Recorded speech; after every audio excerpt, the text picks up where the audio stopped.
Ang hapon ay mabigat at maalinsangan nang dumating si Elena sa Maynila at dala niya ang amoy ng lupa at putik na tila nanunuot pa sa lumang bag na nakasukbit sa kanyang balikat. Galing siya sa isang baryo na ilang linggo pa lang ang nakararaan ay winasak ng bagyo. Tinangay ang pinaghirapang pananim, binutas ang bubong ng kanilang barong-barong at iniwan ang daan-daang pamilya na parang naubusan ng hangin sa dibdib. Wala na ang kanilang taniman ng talbos at kamote. Nagkaluray-luray ang kinabukasan. Sa loob ng bag ay may 2 o 3 pirasong damit na kupas. Isang lumang notebook na pinaglaanan niya ng mga pangarap at gastusin. At isang larawan ng kanyang mga magulang. Nakangiti sa gitna ng palayan noong panahon na parang mas payapa ang mundo. Manila, last stop. Sigaw ng konduktor. At bahagyang napabalikwas si Elena mula sa pagkakatanaw sa bintana ng bus. Bumaba siya at agad sinalubong ng maingay na halu-halong tinig ng lungsod. Boses ng tinderang nag-aalok ng tubig, yabag ng mga nagmamadaling paa, businang walang tigil at kaluskos ng mga bag na hinihila sa semento. Sandali siyang tumigil at hinaplos ang sulok ng larawan. "Tay, Nay, kakayanin ko po," bulong niya, parang nananalangin na rin. Sa tabi niya ay may lalaking nag-aalok ng tulak taro para sa mga bagahe at may matandang nagtitinda ng banana Q. "Iha, tikim ka muna, halagang 20 lang," alok ng tindera. Bumiti si Elena at umiling. "Sa susunod na lang po, nanay. Pasensya na po." Mas kailangan niyang tipirin ang baryang naiipon sa bulsa. Baryang tiniktikan niya sa notebook kagabi sa bus, binawas ang pamasahe at iniwan ang maliit na pangreserba. Habang nag-aalangan kung saan tutungo, may babaeng lumapit na may suot na ID at naasulat ang pangalang Ate Nena. Hindi malupit ang mga mata nito. Sa halip ay sanay, parang marami ng dinaanang kaso ng paghahanap buhay. "Baguhan ka sa Maynila?" tanong ni Ate Nena. Tumango si Elena. "Oo po, nagbabaka sakali lang po na makakita ng trabaho." Tinapik ni Ate Nena ang clipboard. Sakto, naghahanap ng kasambahay ang isang pamilyang kilala. Malaki ang bahay, maayos ang sweldo, libre ang tirahan at pagkain. Pero mahigpit ang patakaran. "Kaya mo ba ang masinsing gawaing bahay?" Sumulyap si Elena sa kanyang mga palad na may bahid pa ng kalyo mula sa pagbubungkal. "Kung paglilinis at pagseserbisyo po, kaya ko. Basta po may pagkakataon." Tumango si Ate Nena. "Kung ganoon, sama ka sa akin. May oryentasyon tayo sandali. Doon sa tanggapan malapit lang. Papapirmahan ko sa iyo ang kontrata pag pasado ka. Huwag kang mag-alala, legit kami."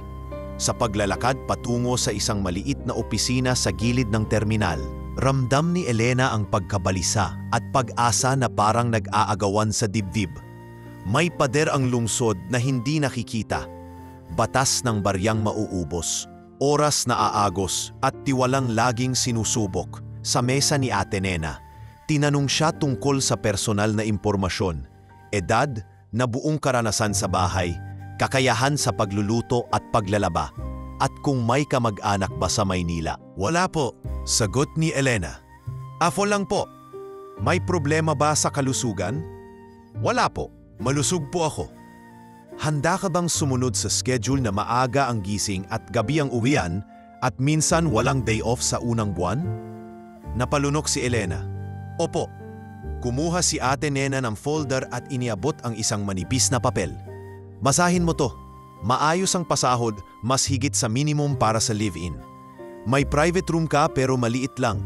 Ang importante, libre ang pagkain at tirahan. Kung pasado ka sa interview ng caretaker ng bahay, makakapagsimula ka na bukas." Tahimik na binasa ni Elena ang kontrata.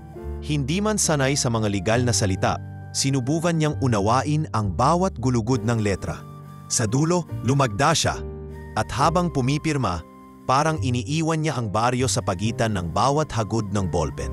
"Ayos," ani Ate Nena. "Sasama ka sa akin ngayon. May van na dadaan. Yung bahay ng employer, malayo sa traffic, may subdivision pass.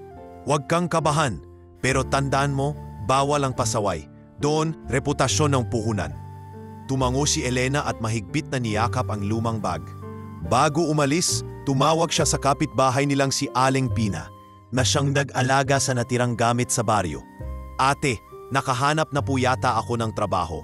Ite-text ko po kapag nakaabot na ako. Pakicheck na lang po ulit yung bubong kung tumutulo. Sa kabilang linya, ramdam niya ang ngiti sa tinig ni Aling Pina.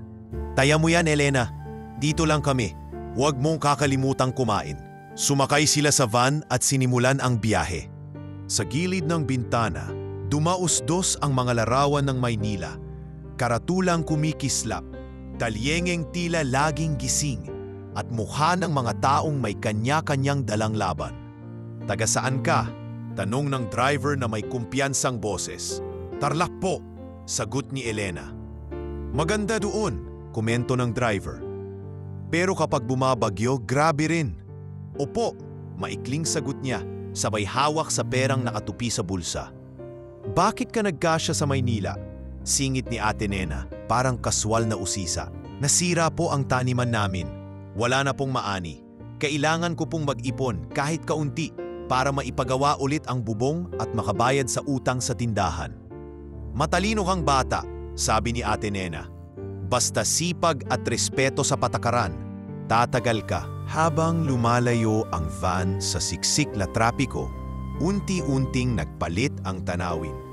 Mula sa masisikip na kalsada, tungo sa mas malapad na highway. Mula sa kalap-kalat na poster, tungo sa malalapad na bakod na pinapagitnaan ng mga puno at hardin. Parang humahaba ang hininga ng lungsod sa bahaging iyon, at nakisabay ang dibdib ni Elena sa pagluwag. Naisip niya ang gabing nilisan niya ang baryo. Tinakpan niya ang natitirang gamit ng lumang trapal. Kinausap ang alagang pusa na para bang nauunawaan nito ang hiwalay at tumingin sa langit na may iilang bituin. Tay, Nay, hihiram po ako ng tapang ninyo. Usal niya nun. Sa harap ng bintana, tila sinasagot siya ng mga punong nakahilera na parang mga bantay. Manititis ka, pero may patutunguhan ka. Makalipas ang halos isang oras, pumasok ang van sa isang tahimik na village na may bantay sa gate. Kinuha ni Ate Nena ang pass at ngumiti sa guard. Good afternoon, Ma'am Nena, bati ng guard.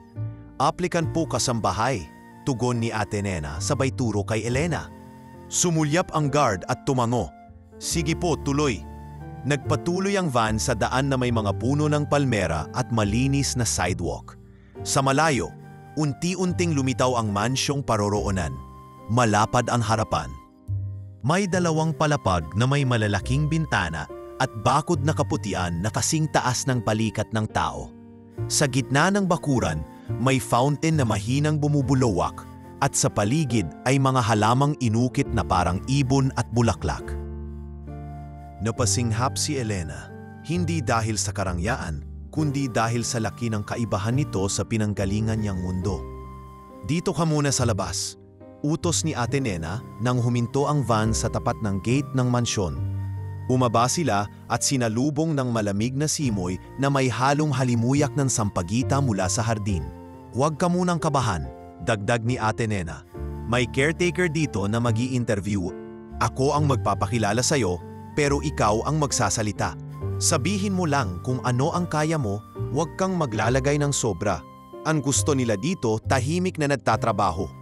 Tumango si Elena at sa unang pagkakataon mula nang lumisan siya ng baryo, naramdaman niya ang kakaibang paghakbang ng tadhana. Parang may pinto sa harap niya na matagal nang nakasara at ngayon lang papasok ang liwanag. Salamat po sa pagsama, mahina niyang sabi. Bahala ka na po sa akin. Ngumiti si Ate Nena.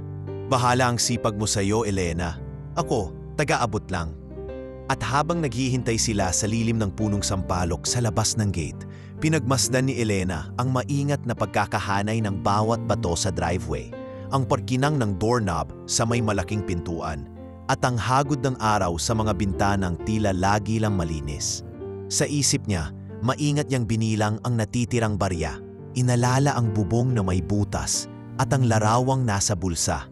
Kaya ko to, bulong niya, parang panata na hindi para sa sinuman kundi para sa sarili. Sa harap ng mansyon, paraan ang anyo ng pag-asa, hindi sa kisap ng ginto, kundi sa pagkakataong maaari kang mag-umpisa muli kahit ang dala mo lang ay lumang bag, notebook na puno ng pagkukwenta at memorya ng 2 taong nagturo sa iyo kung paano kumapit sa buhay. Sa pagbukas ng malaking gate, bumungad kay Elena ang mas malapitan at mas detalyadong anyo ng mansyon. Ang kalsada patungo sa pinto ay tila gawa sa marmol at bawat hakbang ay may kasamang kislap mula sa mga pinong bato na nakalubog dito. Sa gilid ay may mga hanay ng halaman na maingat na ginupit na parang laging may dalang okasyon. Huminto si Ate Nena sa gitna ng driveway at sumenyas kay Elena na sumunod habang naglalakad patungo sa harap ng malaking pintuan. Hindi pa man siya nakakatok, bumukas iyon at lumabas ang isang babaeng nasa 50 anyos, matangkad, maputi at nakasuot ng puting uniforme ng isang mataas na posisyong kasambahay. Sa titig pa lang nito, ramdam na ni Elena ang malamig na hangin ng hindi pag-welcome. Ito po si Elena, Ma'am Berta, maingat na pakilala ni Ate Nena. Bata pa pero masipag, galing probinsya. Tumaas ang isang kilay ng babae. Bata pa nga, pero kung tatagal, ibang usapan yan. Pasok na. Tumango si Elena at dahan-dahang pumasok. Sa unang hakbang niya sa loob, para siyang napadpad sa isang palasyo. Ang sahig ay makintab na kahoy na may disenyo ng maliliit na bituin. Sa dingding ay nakasabit ang malalaking painting ng mga tanawin at ang kisame ay may chandelier na kumikislap sa bawat galaw. Sa gilid, may hagdang marmol na pataas sa ikalawang palapag. At bawat baitang ay may kalyeng walang kahit bahid ng alikabok. Sa di kalayuan, may isang lalaking nakatayo, matipuno at may presensya ng isang taong nasanay mag-utos. May hawak itong tasa ng kape habang nakasandal sa gilid ng malaking piano. Don Ricardo, tawag ni Ma'am Berta. Ito po yung bagong maid. Dahan-dahang lumingon ang lalaki at pinagmasdan si Elena mula ulo hanggang paa. Baguhan ka? Tanong niya. Opo, sir, sagot ni Elena. Halos pabulong. Anong pangalan? Elena po. Ilang segundo siyang tinitigan ni Don Ricardo, saka muling sumimsim ng kape. Mahirap magtiwala sa mga bago, pero kailangan ko ng taong marunong sumunod. Dito sa bahay na to, walang puwang ang kapabayaan. Naiintindihan mo? Tumango si Elena. Opo, sir. Gagawin ko po ang lahat ng makakaya ko. Pinahila siya ni Ma'am Berta sa gilid at tinuruan ang basic rules ng mansion. Una, bawal kang pumasok sa private rooms maliban kung inutusan. Pangalawa, bawal kang magdala ng bisita kahit paaanak mo. Pangatlo, ang pagkain ay may oras. Kung hindi ka umabot, maghintay ka na lang sa susunod. At higit sa lahat, bawal kang mangilam sa gamit ng may-ari. Habang nakikinig, sinulyapan ni Elena ang paligid at napansin na tahimik ang ibang kasambahay na nasa may kusina. Nakatingin sa kanya na parang may pagtataka o pagdududa. Doon ka sa silid sa may likod ng service area. Utos ni Ma'am Berta. Mamayang hapon, mag-uumpisa ka na agad. Ayusin mo ang mga bintana sa dining hall. Habang naglalakad patungo sa silid, dumaan sila sa mahabang pasilyo na may mga pintuan sa magkabilang gilid. Nakaramdam si Elena ng kakaibang bigat ng lugar. Hindi dahil sa anyo, kundi sa malamig na pagtanggap ng mga tao sa kanya. Sa silid na ibinigay sa kanya, maliit ngunit maayos. May isang kama, maliit na kabinet at isang mesang kahoy. Sa gilid ay may bintana na tanaw ang likod ng hardin. Hindi pa man siya nakakabawi mula sa biyahe, tinawag siya ng isa pang kasambahay. Si Lisa na mas bata sa kanya, ngunit halatang sanay na sa gawain. Ikaw daw yung bagong maid? Ako si Lisa. Dito, mabilis ang trabaho. Huwag kang tatanga-tanga at huwag kang kakalimot ng utos ni Ma'am Berta. Kapag nadali ka nun, wala kang laban. Tumango si Elena at ngumiti ng bahagya. Salamat sa paalala. Pero alam niyang may halong pangungutya sa tono nito. Pagsapit ng hapon, nagsimula siyang maglinis ng dining hall. Malawak ang lugar, may mahaba at makinang na lamesa na gawa sa kahoy na imported at 10 upuang may kutson na kulay ginto. Sa bawat gilid ay may bintanang abot hanggang sahig at kailangan niyang punasan ang bawat isa ng walang bahid ng alikabok. Habang abala siya, dumaan muli si Don Ricardo at tumigil saglit para pagmasdan siya. Ingat sa gamit, yang kurtina, mas mahal pa sa buwanang sahod mo. Malamig na biro nito. Opo sir, sagot ni Elena, sabay yuko. Sa kusina naman, naririnig niya ang mahinang bulungan ng ibang staff. Baguhan na naman, baka hindi tatagal? Ani ng isa. Tingnan natin kung kaya niya ang ugali ni Ma'am Berta. Sagot ng isa pa. Pinili ni Elena na hindi na mag-react, sa halip ay itinuloy ang trabaho hanggang matapos.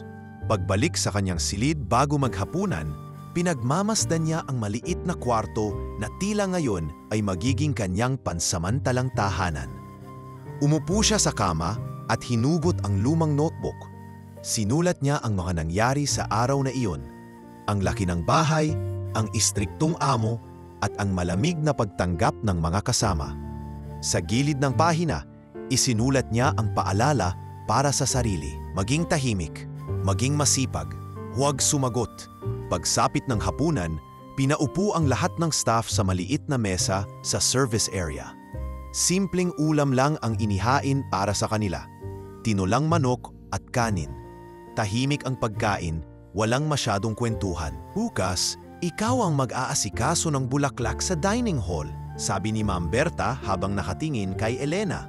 Kahit wala kang alam, pag-aralan mo. Ayokong may mali. Tumango siya at inisip kung paano mag-aayos ng bulaklak sa paraang hindi siya mapapagalitan. Pagbalik niya sa kwarto, humiga siya at pinikit ang mga mata.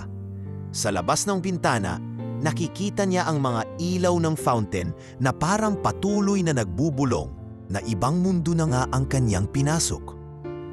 Ngunit sa ilalim ng lahat ng kinang, ramdam niya ang bigat ng panibagong laban na haharapin niya sa araw-araw. Sa sarili, bumulong siya. Kakayanin ko. Kailangan kong kayanin. Magsisimula pa lang ang araw, gising na si Elena bago pa tumunog ang lumang orasan sa kwarto niya. Sa ikalawang araw niya sa mansyon, ramdam na niya agad ang bigat ng schedule. Alas 5 ng umaga ay dapat handa na siya para magwalis sa paligid ng hardin, punasan ang mga mesa sa dining hall, at tiyakin na walang bahid ng alikabok ang mga kurtina at bintana. Hindi siya sanay sa ganoong kalalaking gawain, lalo na't ang bawat sulok ng bahay ay may mamahaling kasangkapan na kailangang hawakan ng maingat na parang kristal. Sa hardin, nadatnan niya si Mang Turing na nagdidilig ng mga halaman. Matanda na ito ngunit matikas pa rin ang tinbig at halatang sanay sa trabaho. "Maaga ka ah!" bati ni Mang Turing habang pinupunasan ang pawis sa noo. Sabi ni Ma'am Berta, kailangan daw po maayos ang paligid bago magising si Sir. Sagot ni Elena, sabay yuko at patuloy sa pagwalis. Lumapit si Mang Turing at marahang binaba ang timba ng tubig. "Makinig ka, iha. Dito sa mansyon, hindi sapat na masipag ka lang. Kailangan mo ring marunong umiwas sa gulo. Lalo na kay Ma'am Berta. Matagal na yun dito at parang may radar sa lahat ng kilos ng tao. Kapag nagkamali ka sa harap niya, parang hukuma na ang bibitaw ng hatol." Napatahimik si Elena. Iniisip kung paano niya mababalanse ang pagsunod at ang pagiging sarili niya. Pagbalik sa loob, sasalubungin siya ng malamig na titig ng headmaid. "Bakit ngayon ka lang natapos sa hardin? Dapat alas 6, tapos na yan," sabat ni Aling Berta habang nakahalokip-kip. "Pasensya na po ma'am, medyo nahirapan po ako sa pagtanggal ng mga tuyong dahon sa gilid," paliwanag ni Elena. Palusot, "Simula pa lang, mabagal ka na." Madiin tugon nito bago tumalikod. Hindi na sumabot si Elena. Bagkus ay tinanggap ang panibagong utos, maglinis ng malaking aparador sa receiving area. Sa mga sumunod na araw, tila naging laro ng kapalaran ang bawat gawain niya. Kung minsan ay magaan, tulad ng pag-aayos ng mga bulaklak at paglalagay ng bagong kurtina. Ngunit madalas ay mabibigat, pagbubuhat ng mga kahon ng kagamitan, pagpunas sa mahahabang hagdan, at paglilinis ng mga chandelier na halos abutin ng kisame. Kadalasan ay mag-isa siyang gumagawa ng mahihirap na gawain. Samantalang ang ibang kasambahay ay tila mas pinapaboran ni Ma'am Berta. Isang hapon, habang pinupunasan niya ang isa sa malalaking bintana sa may... "Ayos ka lang ba riyan?" tanong nito mula sa ibaba. "Opo," sigaw niya pabalik, kahit medyo nanginginig ang kamay sa pag-abot sa dulo ng bintana. Sa totoo lang, pagod na siya. Ngunit iniisip niyang mas mabuti ng tahimik na tiisin kaysa magreklamo. Hindi lahat ay malamig ang pagtrato sa kanya.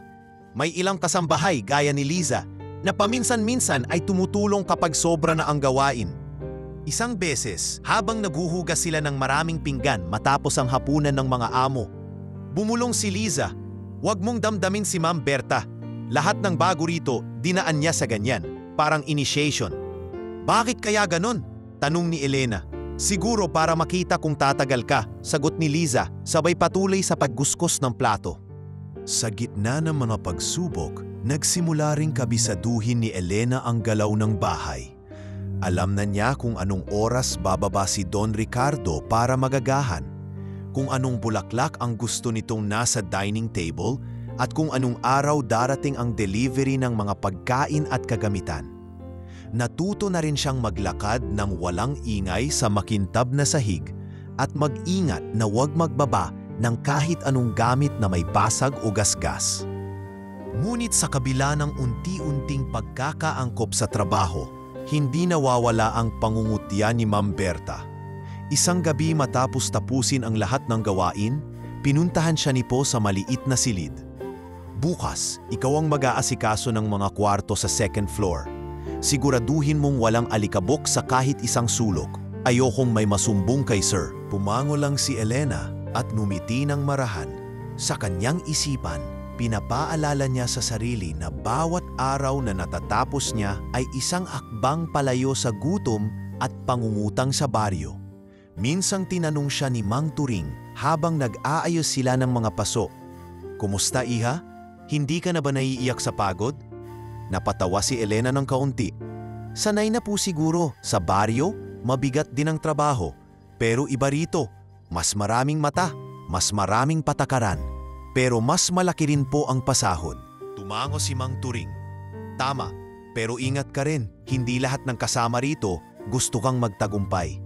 Sa bawat gabing natatapos ang trabaho, nagbibilang siya ng mga araw. Hindi niya alam kung tatagal siya ng matagal dito, ngunit alam niyang kailangan niyang subukan. Sa maliit na notebook niya, isinusulat niya ang mga bagong natutunan. Paano magpunas ng antique na mesa nang hindi nawawala ang kinang? Paano magpatuyo ng kurtina nang hindi kumukulubot? At paano umiwas sa mga sitwasyong hahantong sa galit ng headmaid? Minsan, sa gitna ng katahimikan ng gabi, maririnig niya mula sa labas ng kanyang silid ang mahinang pag-uusap ng ibang staff tungkol sa kanya. "Hindi ko alam kung tatagal yan," sabi ng isa. Pero matyaga siya, sagot ng isa pa. Hindi na niya sinusubukang alamin kung sino ang nagsasalita.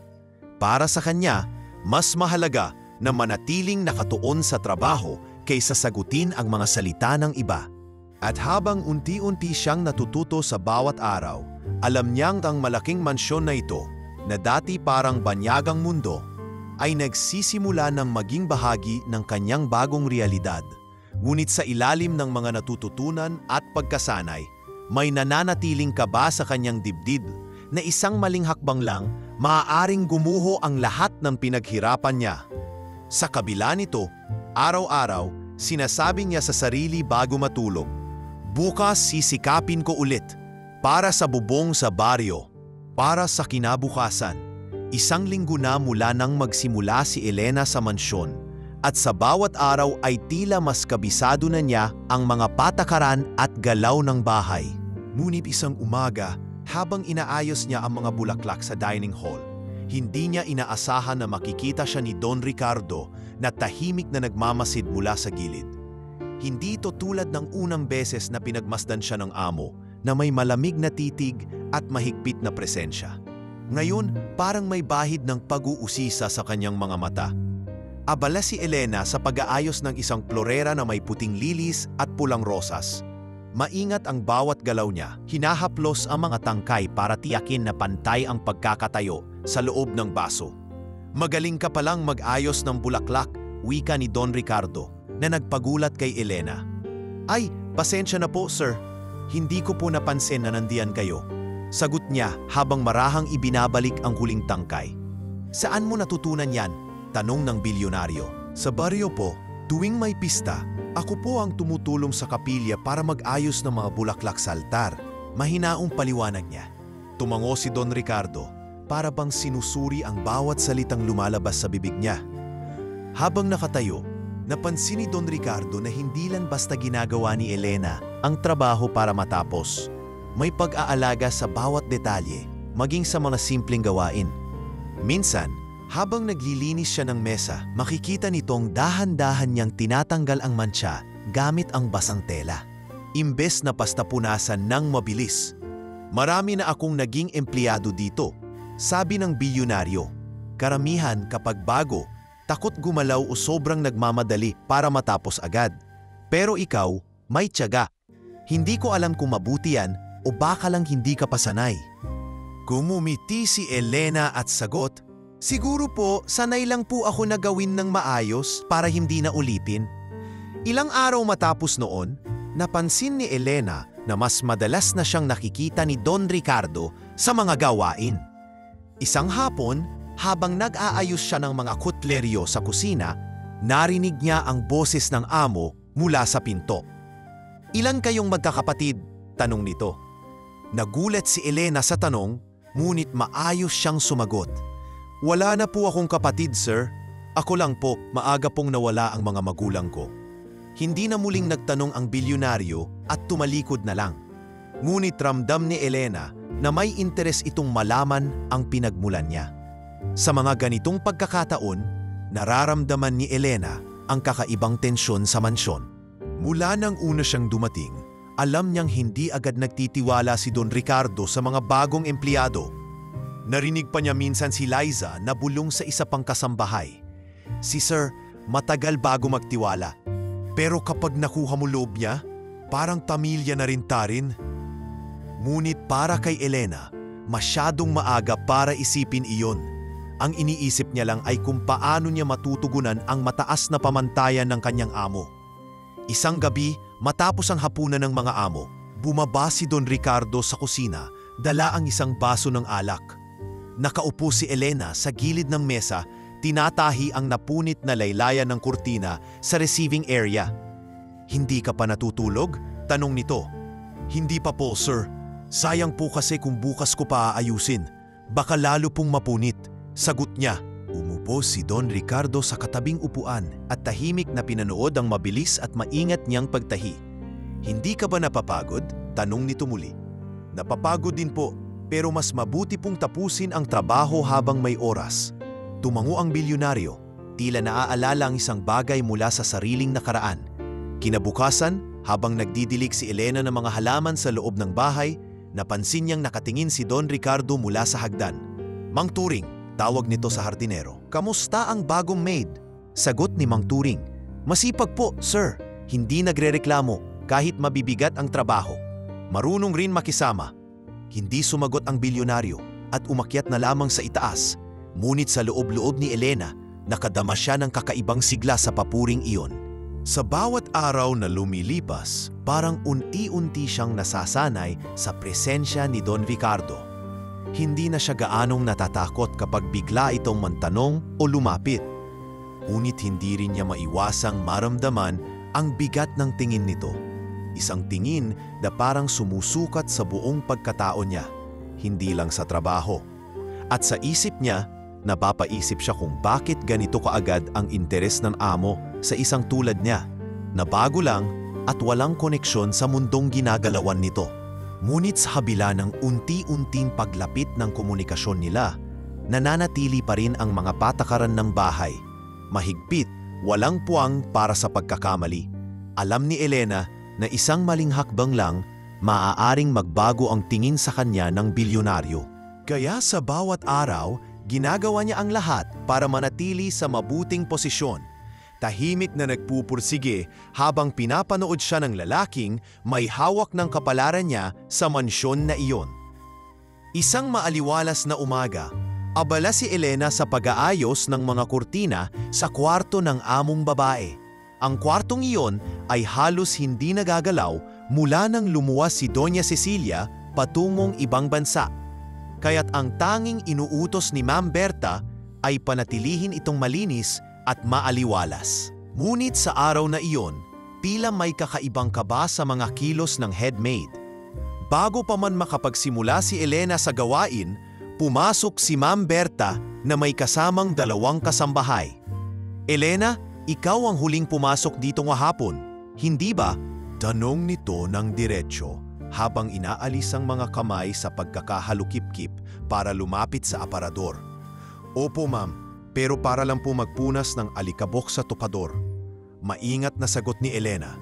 Ngunit bago pa siya makapagsalita muli, ibinukas ni Ma'am Berta ang aparador at mabilis na tinuro ang bakanting espasyo kung saan dati nakalagay ang isang mamahaling relo. Nawawala ang relo ni Ma'am Cecilia. Mariin nitong wika at tila sinadya ang lakas ng boses para marinig ng ibang kasambahay. Napatingin sa kanya ang 2 pang maid na para bang naghihintay ng kanyang reaksyon. "Hindi ko po alam ma'am, hindi ko po ginalaw ang kahit ano dito." Mariin niyang sagot, pilit pinapakalma ang tinig na unti-unti nang nanginginig. Ngunit halata sa mga mata ni Ma'am Berta ang pagdududa. "Ikaw ang huling nandito. Kung hindi ikaw, sino?" Makalipas ang ilang minuto, tinawag si Elena sa opisina ni Don Ricardo. Sa pagpasok niya, nakaupo ang bilyonaryo sa likod ng malaking desk, may hawak na tasa ng kape. "Maupo ka," utos nito, walang halong emosyon sa tinig. Naupo siya ng maingat at pilit iniiwas ang tingin sa malamig na mata ng amo. "May nawawalang relo sa kwarto ng asawa ko," panimula ni Don Ricardo. "At ayon sa report ni Berta, ikaw ang huling pumasok doon." "Sir, wala po akong kinalaman sa pagkawala ng relo. Hindi ko po ginalaw kahit ano," mariin niyang sagot. Ngunit imbes na agad maniwala, tumingin lamang si Don Ricardo sa kanya ng matagal. "Elena, bago ka lang dito, hindi pa kita lubos na kilala. Naiintindihan mo kung bakit mahirap magtiwala?" Tumango siya kahit ramdam ang bigat ng sitwasyon. "Opo sir, pero handa po ako magpaliwanag at patunayan na wala po akong kasalanan." Sa puntong iyon, napansin ni Don Ricardo ang kakaibang kaba sa boses ni Elena. Hindi dahil sa may tinatago, kundi marahil sa bigat ng akusasyon. Gayunpaman, hindi niya maiwasang pag-isipan kung hanggang saan aabot ang katapatan nito. "Sige," sabi niya sa huli, "maaari ka nang bumalik sa trabaho. Pero tandaan mo, Elena," nakatingin ako. Ang mga salitang iyon ay tumatak sa isip ng dalaga, na para bang may aninong palaging susunod sa bawat galaw niya. Paglabas niya ng opisina, naramdaman ni Elena ang mga matang nakatutok sa kanya mula sa iba't ibang sulok ng bahay. Ang ilan, tulad ni Liza, ay nagpakita ng simpatya sa pamamagitan ng isang mabilis na tingin ng pag-aalala. Ngunit ang iba, gaya ng 2 maid na kasama kanina, ay tila masaya na may bagong usap-usapan sa loob ng mansyon. Baka nga siya yon, bulong ng isa habang dumaraan siya. Pinili ni Elena na hindi iyon sagutin. Sa halip ay tumuloy siya sa kusina para tapusin ang iniatas na gawain. Sa kanyang silid, habang nag-iisa, umupo siya sa gilid ng kama at pinuksan ang kanyang lumang notebook. Isinulat niya roon ang lahat ng nangyari mula umaga. Ang pagkakatuklas ng nawawalang relo, ang pag-uusap nila ni Ma'am Berta, at ang malamig na pagtanggap sa kanya ni Don Ricardo. Sa gilid ng pahina, naglagay siya ng maliit na paalala para sa sarili. Kailangang maging mas maingat. Kahit hindi ikaw ang may kasalanan, pwede ka pa ring mapagbintangan. Sa mga sumunod na araw, mas naging tahimik si Elena sa kanyang kilos. Hindi na siya basta-basta pumapasok sa mga kwarto ng mga amo nang hindi kasama ang isa pang kasambahay.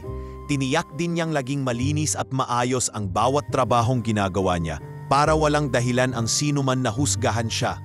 Ngunit sa kabila ng lahat, ramdam niya ang panibagong distansya sa pagitan nila ni Don Ricardo, isang hindi nakikitang pader na unti-unting itinayo ng pagdududa.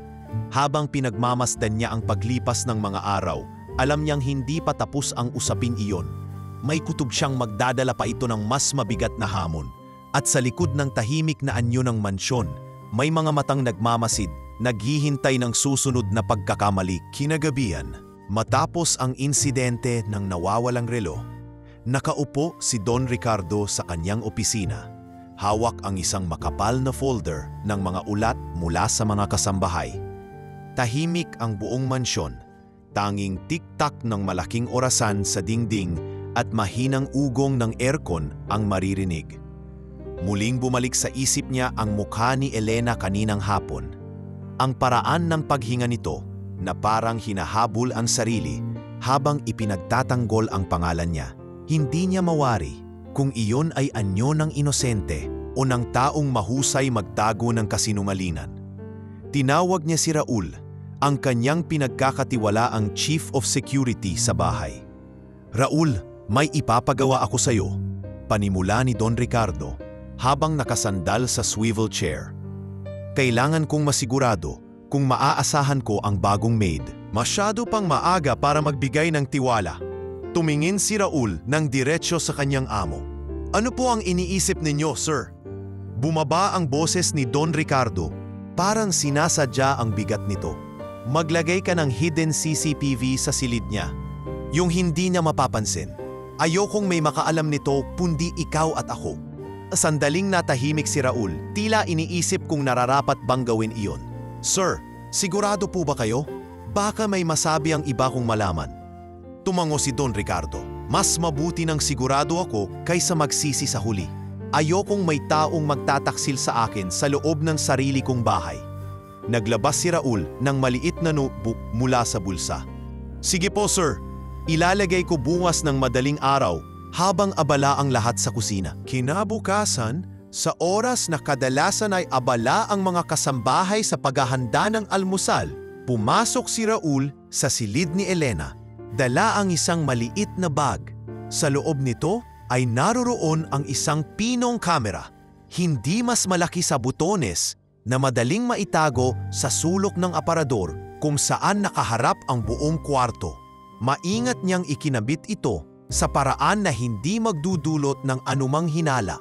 Parang isa lang itong bahagi ng kahoy na dekorasyon. Makalipas ang ilang minuto, lumabas siya na walang nakakakita, maliban sa isang aninong nakasilip mula sa may kusina. Si Ma'am Berta na may kakaibang ngiti habang pinagmamasdan ang pag-alis ni Raul. Samantala, walang kaalam-alam si Elena na may mata nang nakatutok sa bawat galaw niya. Habang nag-aayos siya ng kama at naghahanda para sa kanyang susunod na gawain, patuloy na nagre-record ang kamera ng bawat segundo. Ang simpleng pagbubukas niya ng lumang bag para kunin ang notebook, ang pag-ayos ng kanyang buhok sa maliit na salamin, maging ang mahinang buntong hininga matapos maupo sa gilid ng kama, lahat iyon ay malinaw na naitatala. Sa opisina naman, nakaupo si Don Ricardo sa harap ng monitor kung saan live na nakikita ang kuha mula sa silid ni Elena. Una, wala siyang nakitang kakaiba. Gaya ng inaasahan, tahimik lang ang dalaga, masinop sa mga gamit at laging maayos ang kilos. Ngunit sa loob-loob niya, alam niyang hindi dapat magpakampante. "Tingnan natin kung hanggang kailan ka magiging malinis," bulong niya sa sarili, bago pinatay ang screen at tumayo para maghanda sa nalalapit na business meeting. Sa mga sumunod na araw, nanatiling lihim ang plano ni Don Ricardo. Ngunit hindi maikakaila na mas nagiging mapanuri siya kay Elena tuwing nagkakasalubong sila. Minsan habang nasa kusina ito at nagbubukas ng refrigerator para kumuha ng gulay, dumaan siya at tinanong, "May kailangan ka ba?" "Wala po, sir.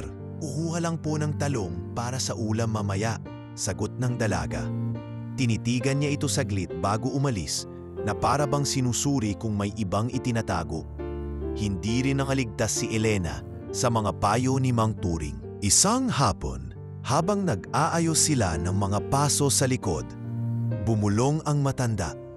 "Iha, alam kong bago ka pa lang dito, pero tandaan mo, laging may nakatingin sa mansyon na to.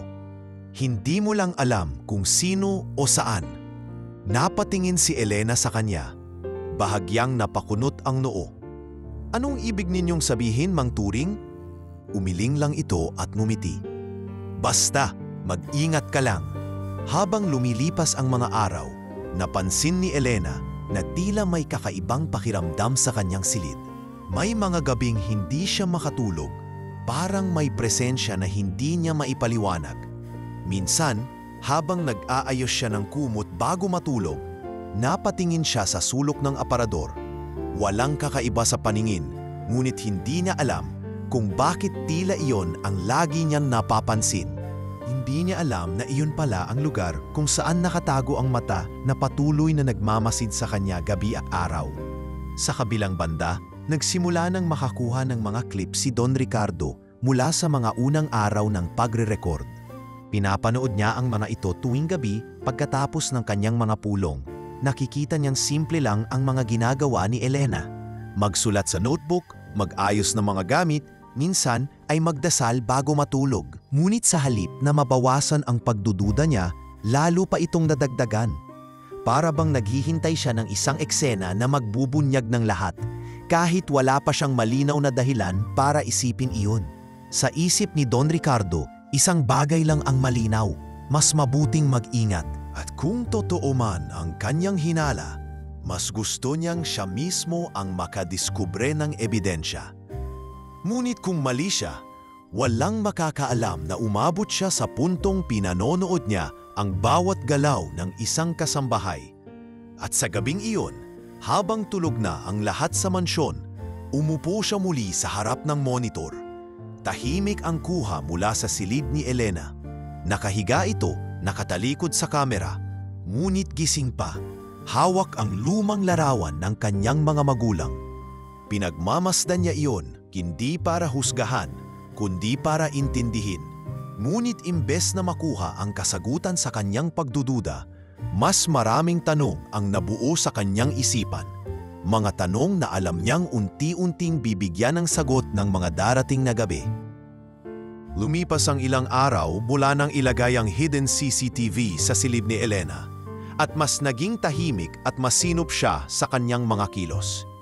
Hindi niya alam na sa bawat sandali ng kanyang gabi, may mga matang nakatingin mula sa likod ng lente ng maliit na kamera.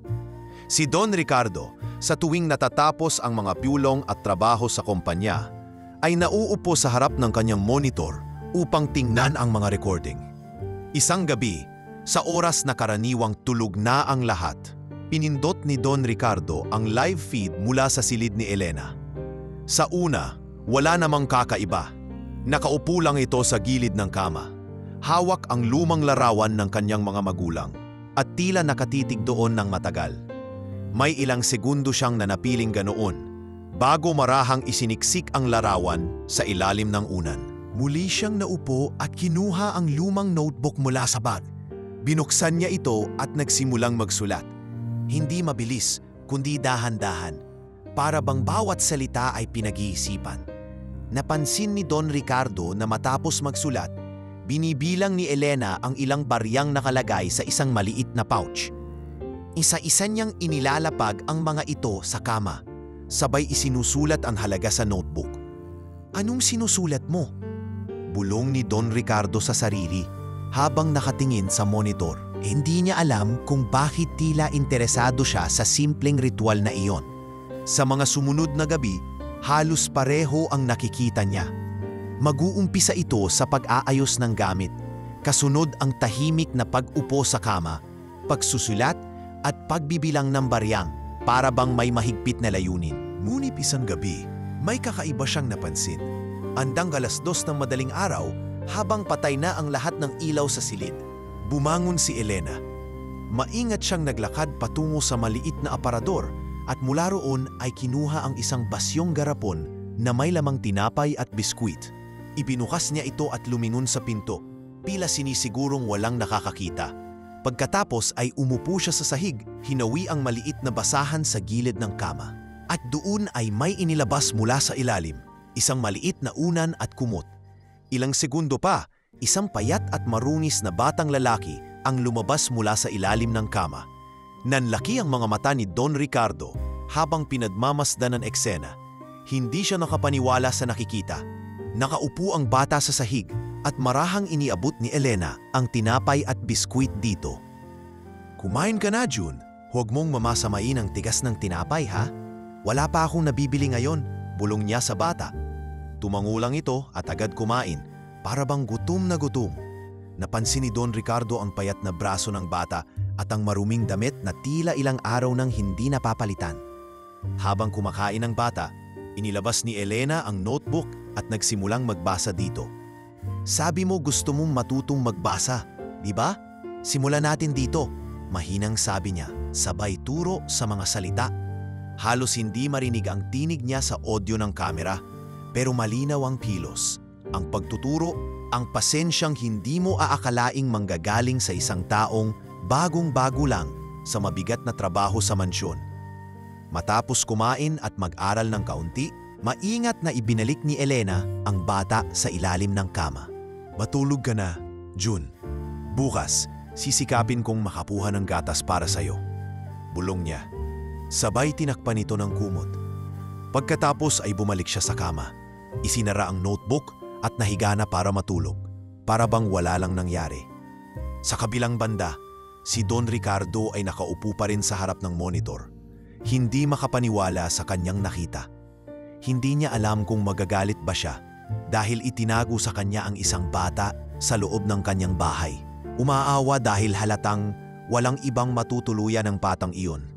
Maraming tanong ang pumasok sa isip niya. Paano nakapasok ang bata sa mansyon? Gaano na itong matagal na nandun? At higit sa lahat, bakit hindi niya ito nalaman agad?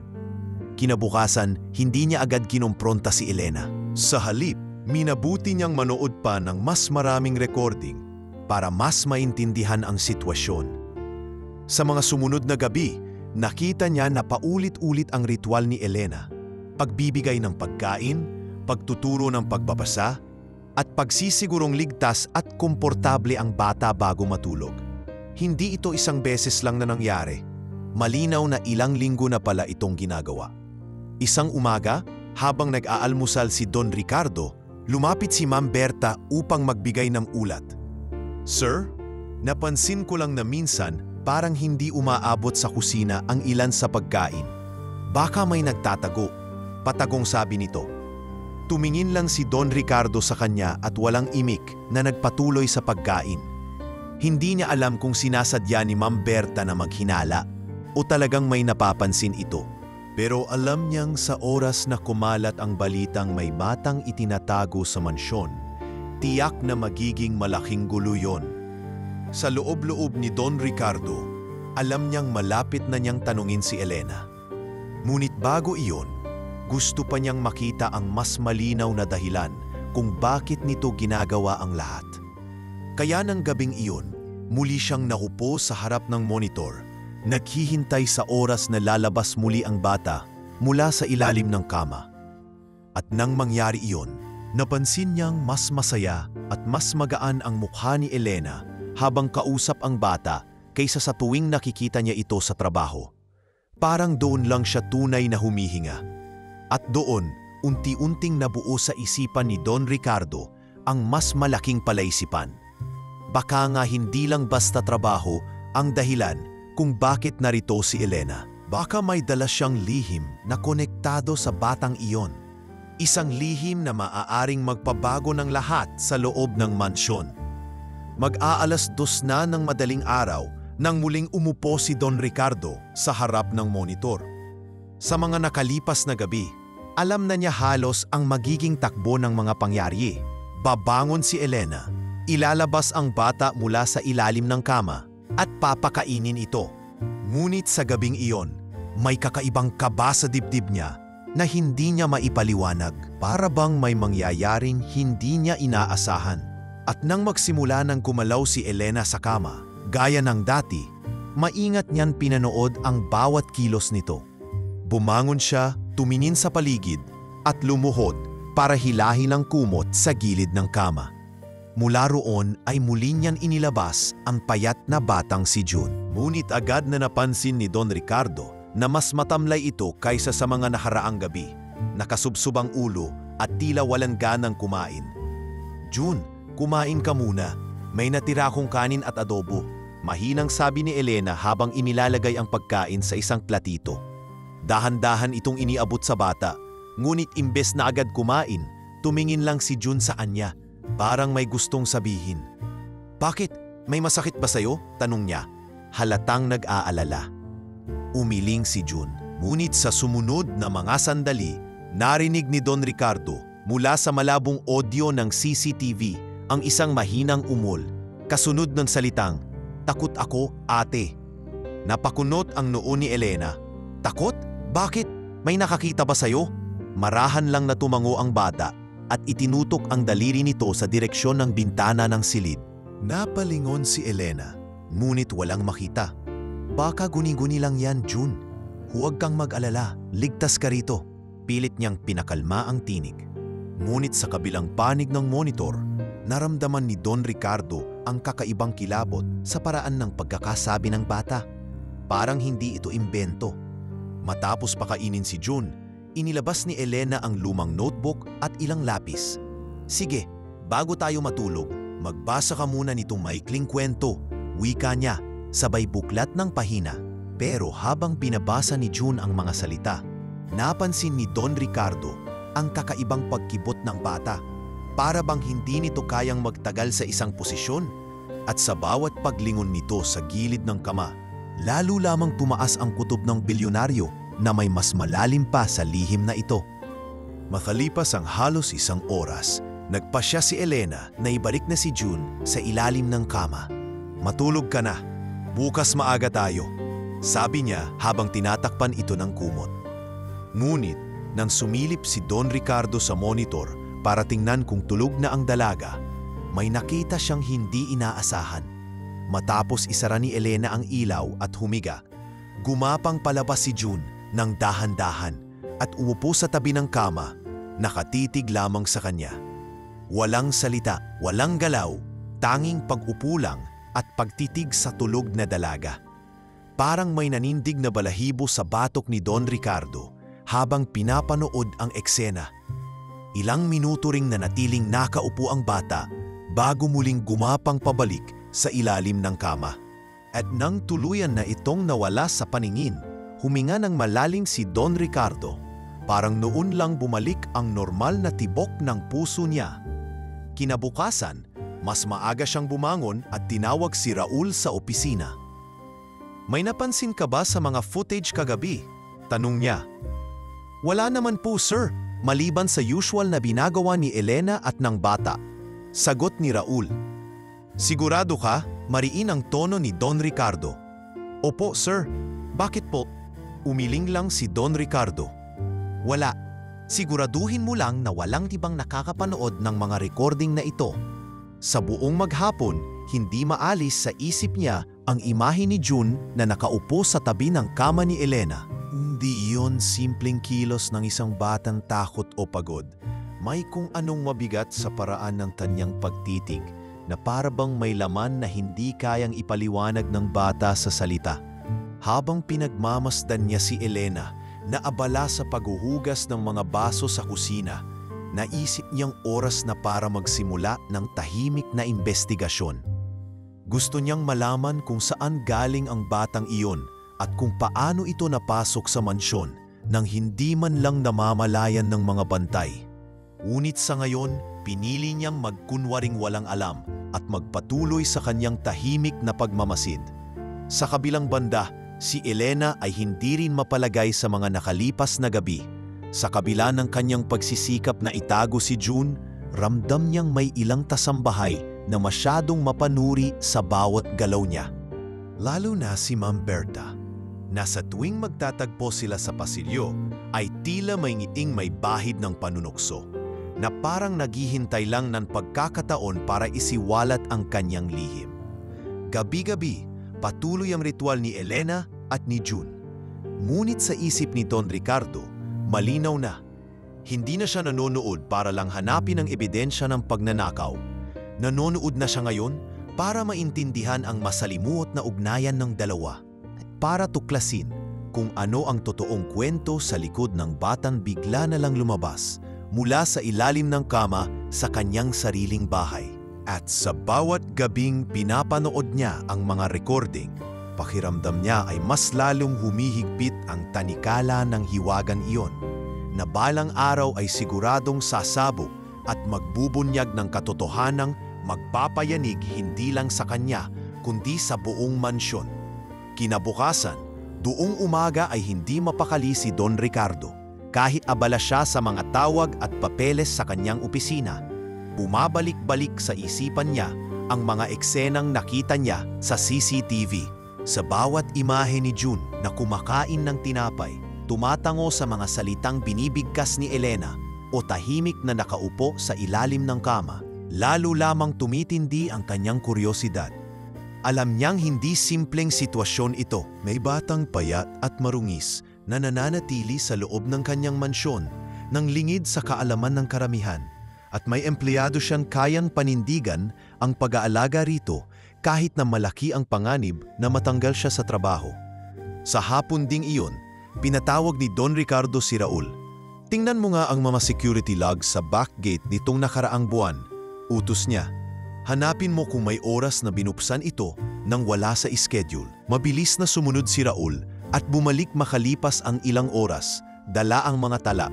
Sir, may ilang gabi po na bumukas ang back gate pasado alas 8, pero hindi nakalista kung sino ang pumasok o lumabas.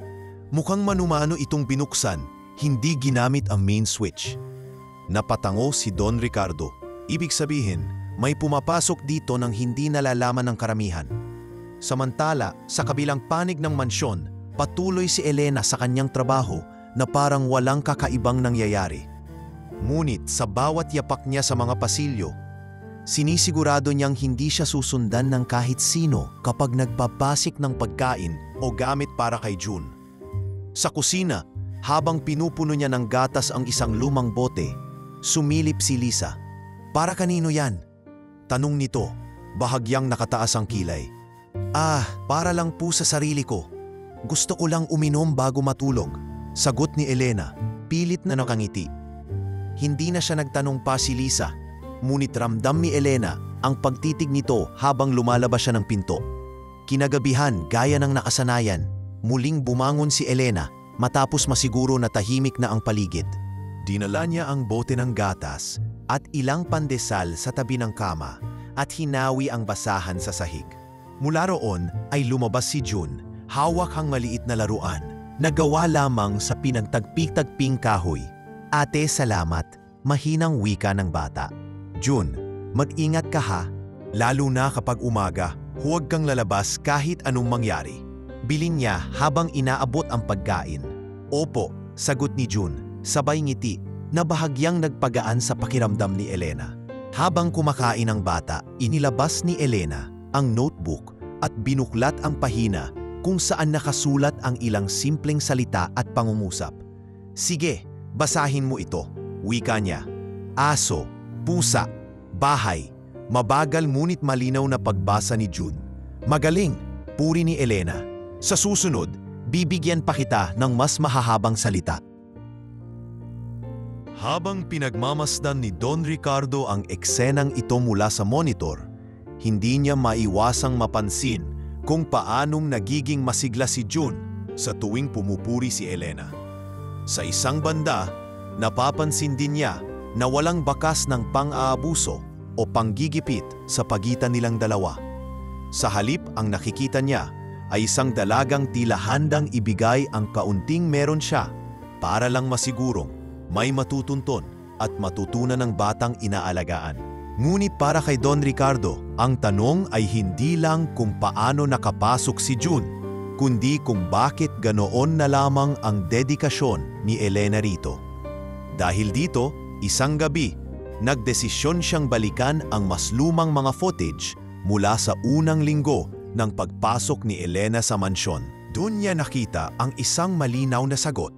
May isang gabing bandang alas 11, dumaan si Elena sa likod na bakuran, may dalang maliit na bag at pumasok sa back gate na hawak-hawak ang kamay ng batang si June. Mabilis at maingat ang kilos niya, parang sanay na sa pag-iwas sa mga mata ng pantay. Habang pinapanood niya ang video, napabuntong hininga si Don Ricardo. Kaya pala, Bulong niya sa sarili.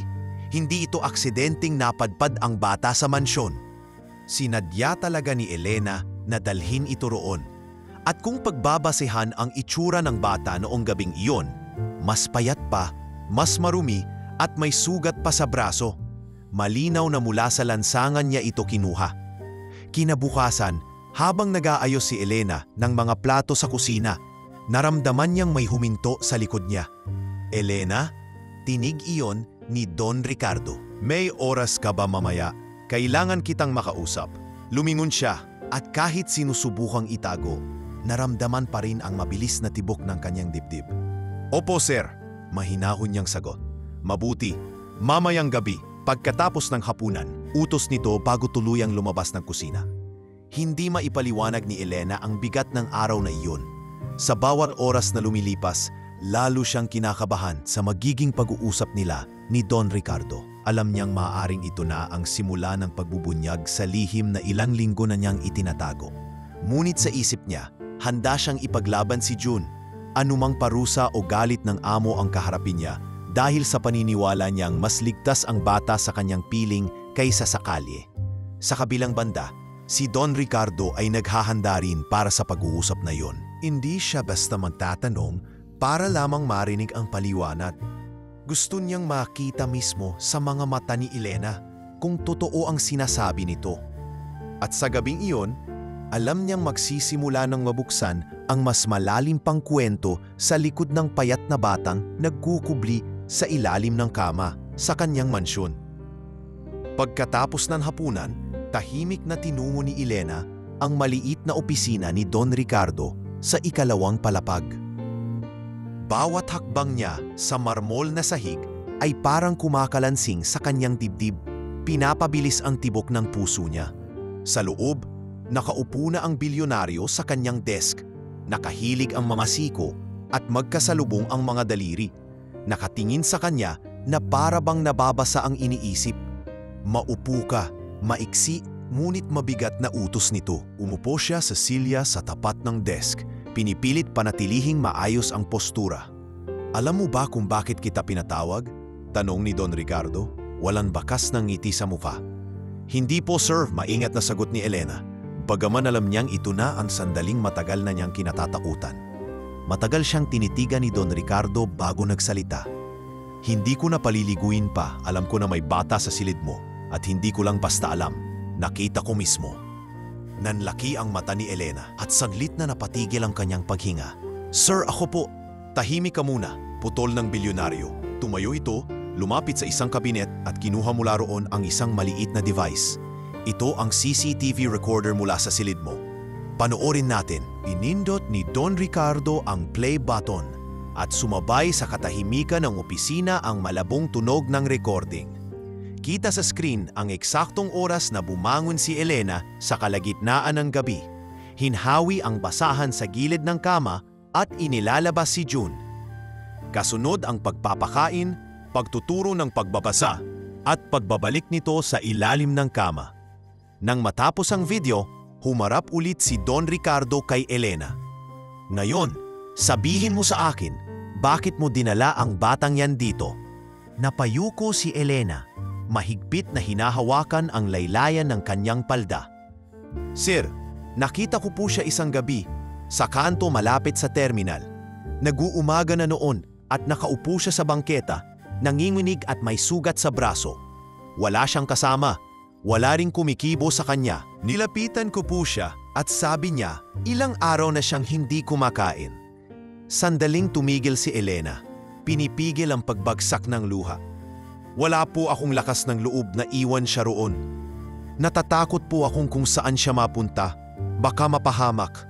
Bakit hindi mo siya dinala sa pulis o sa DSWD? Malamig na tanong ni Don Ricardo. Sir, tinanong ko po siya kung gusto niyang pumunta sa DSWD. Pero umiiyak siya at sinabing ayaw na niyang bumalik doon. Sabi niya, tumakas siya sa isang shelter dahil palaging kulang ang pagkain at madalas silang pinapagalitan. Natakot po ako na kung ibabalik ko siya, baka tumakas lang ulit at mapunta sa mas masamang lugar. Naglakad si Don Ricardo pabalik sa kanyang desk. Mabigat ang bawat hakbang.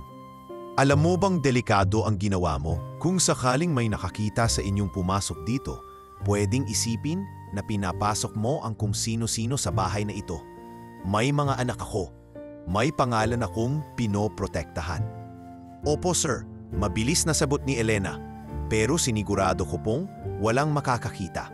Pinapasok ko po siya sa likod na gate at gabi lang siya lumalabas mula sa ilalim ng kama. Hindi po siya gumagala sa mansyon. Muli siyang tinitigan ng bilyonaryo na yun ay may halong pagsusuri.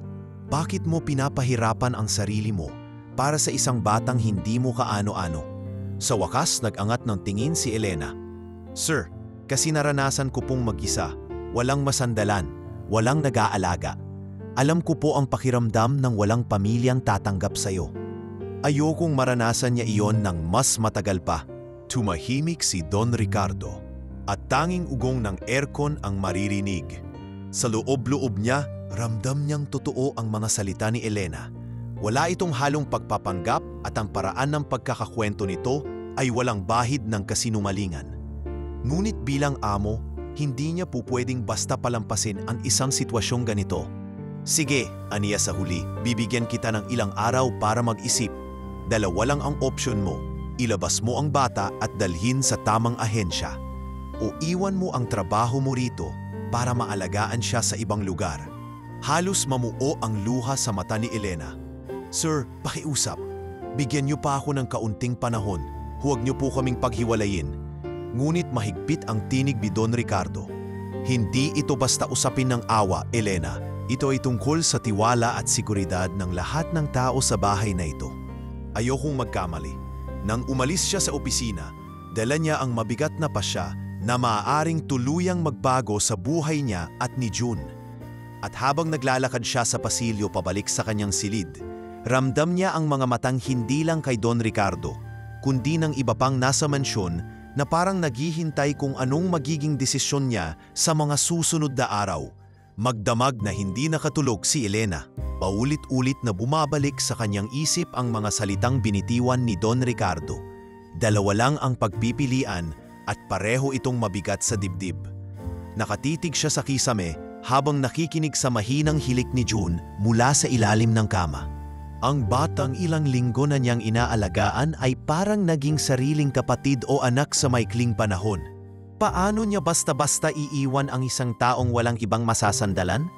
Kinabukasan, maagang nabising si Elena upang maghanda para sa trabaho. Ngunit bago siya lumabas ng silid, sumilip siya sa ilalim ng kama. June, gigisingin na kita, bulong niya. Dumilat ang bata at agad na bumangon, nakangiti kahit may antok pa sa mata. Ate, gutom na ako, sabi nito. Inabot ni Elena ang isang tinapay na itinabi niya kagabi. Kumain ka muna, tapos magpahinga ka lang dito. Huwag kang lalabas ha? Tumango si June at agad kumagat sa tinapay. Parang takot itong manaksaya ng oras bago muling kumain. Habang abala sa kusina, lumapit si Ma'am Berta na may kasamang mapanuring tingin. Ano bang iniisip mo nitong mga nakaraang araw? Parang wala ka sa sarili. Pinilit ngumiti ni Elena. Wala po ma'am, pagod lang siguro. Tumawa si Ma'am Berta, ngunit may bahid ng pang-uuyam. Pagod? O baka may tinatago ka lang talaga?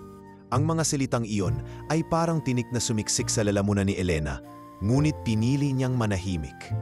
Makalipas ang ilang oras, habang nag-aayos siya ng mga kurtina sa sala, biglang pumasok si Don Ricardo.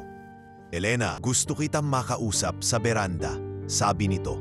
Sumunod siya at pagdating nila roon ay saglit silang natahimik habang humahampas ang malamig na hangin. Pinag-isipan mo na ba? Tanong ng bilyonaryo. Diretso at walang paligoy. Opo sir, sagot niya. Mababa ang boses. At ano ang napagdesisyonan mo? Napabuntong hininga si Elena bago sumagot. Sir, alam kong delikado ang ginawa ko. Alam kong nilabag ko ang tiwala ninyo. Pero hindi ko kayang iwan si June. Kung kailangan kong umalis dito para maalagaan siya, handa akong gawin iyon.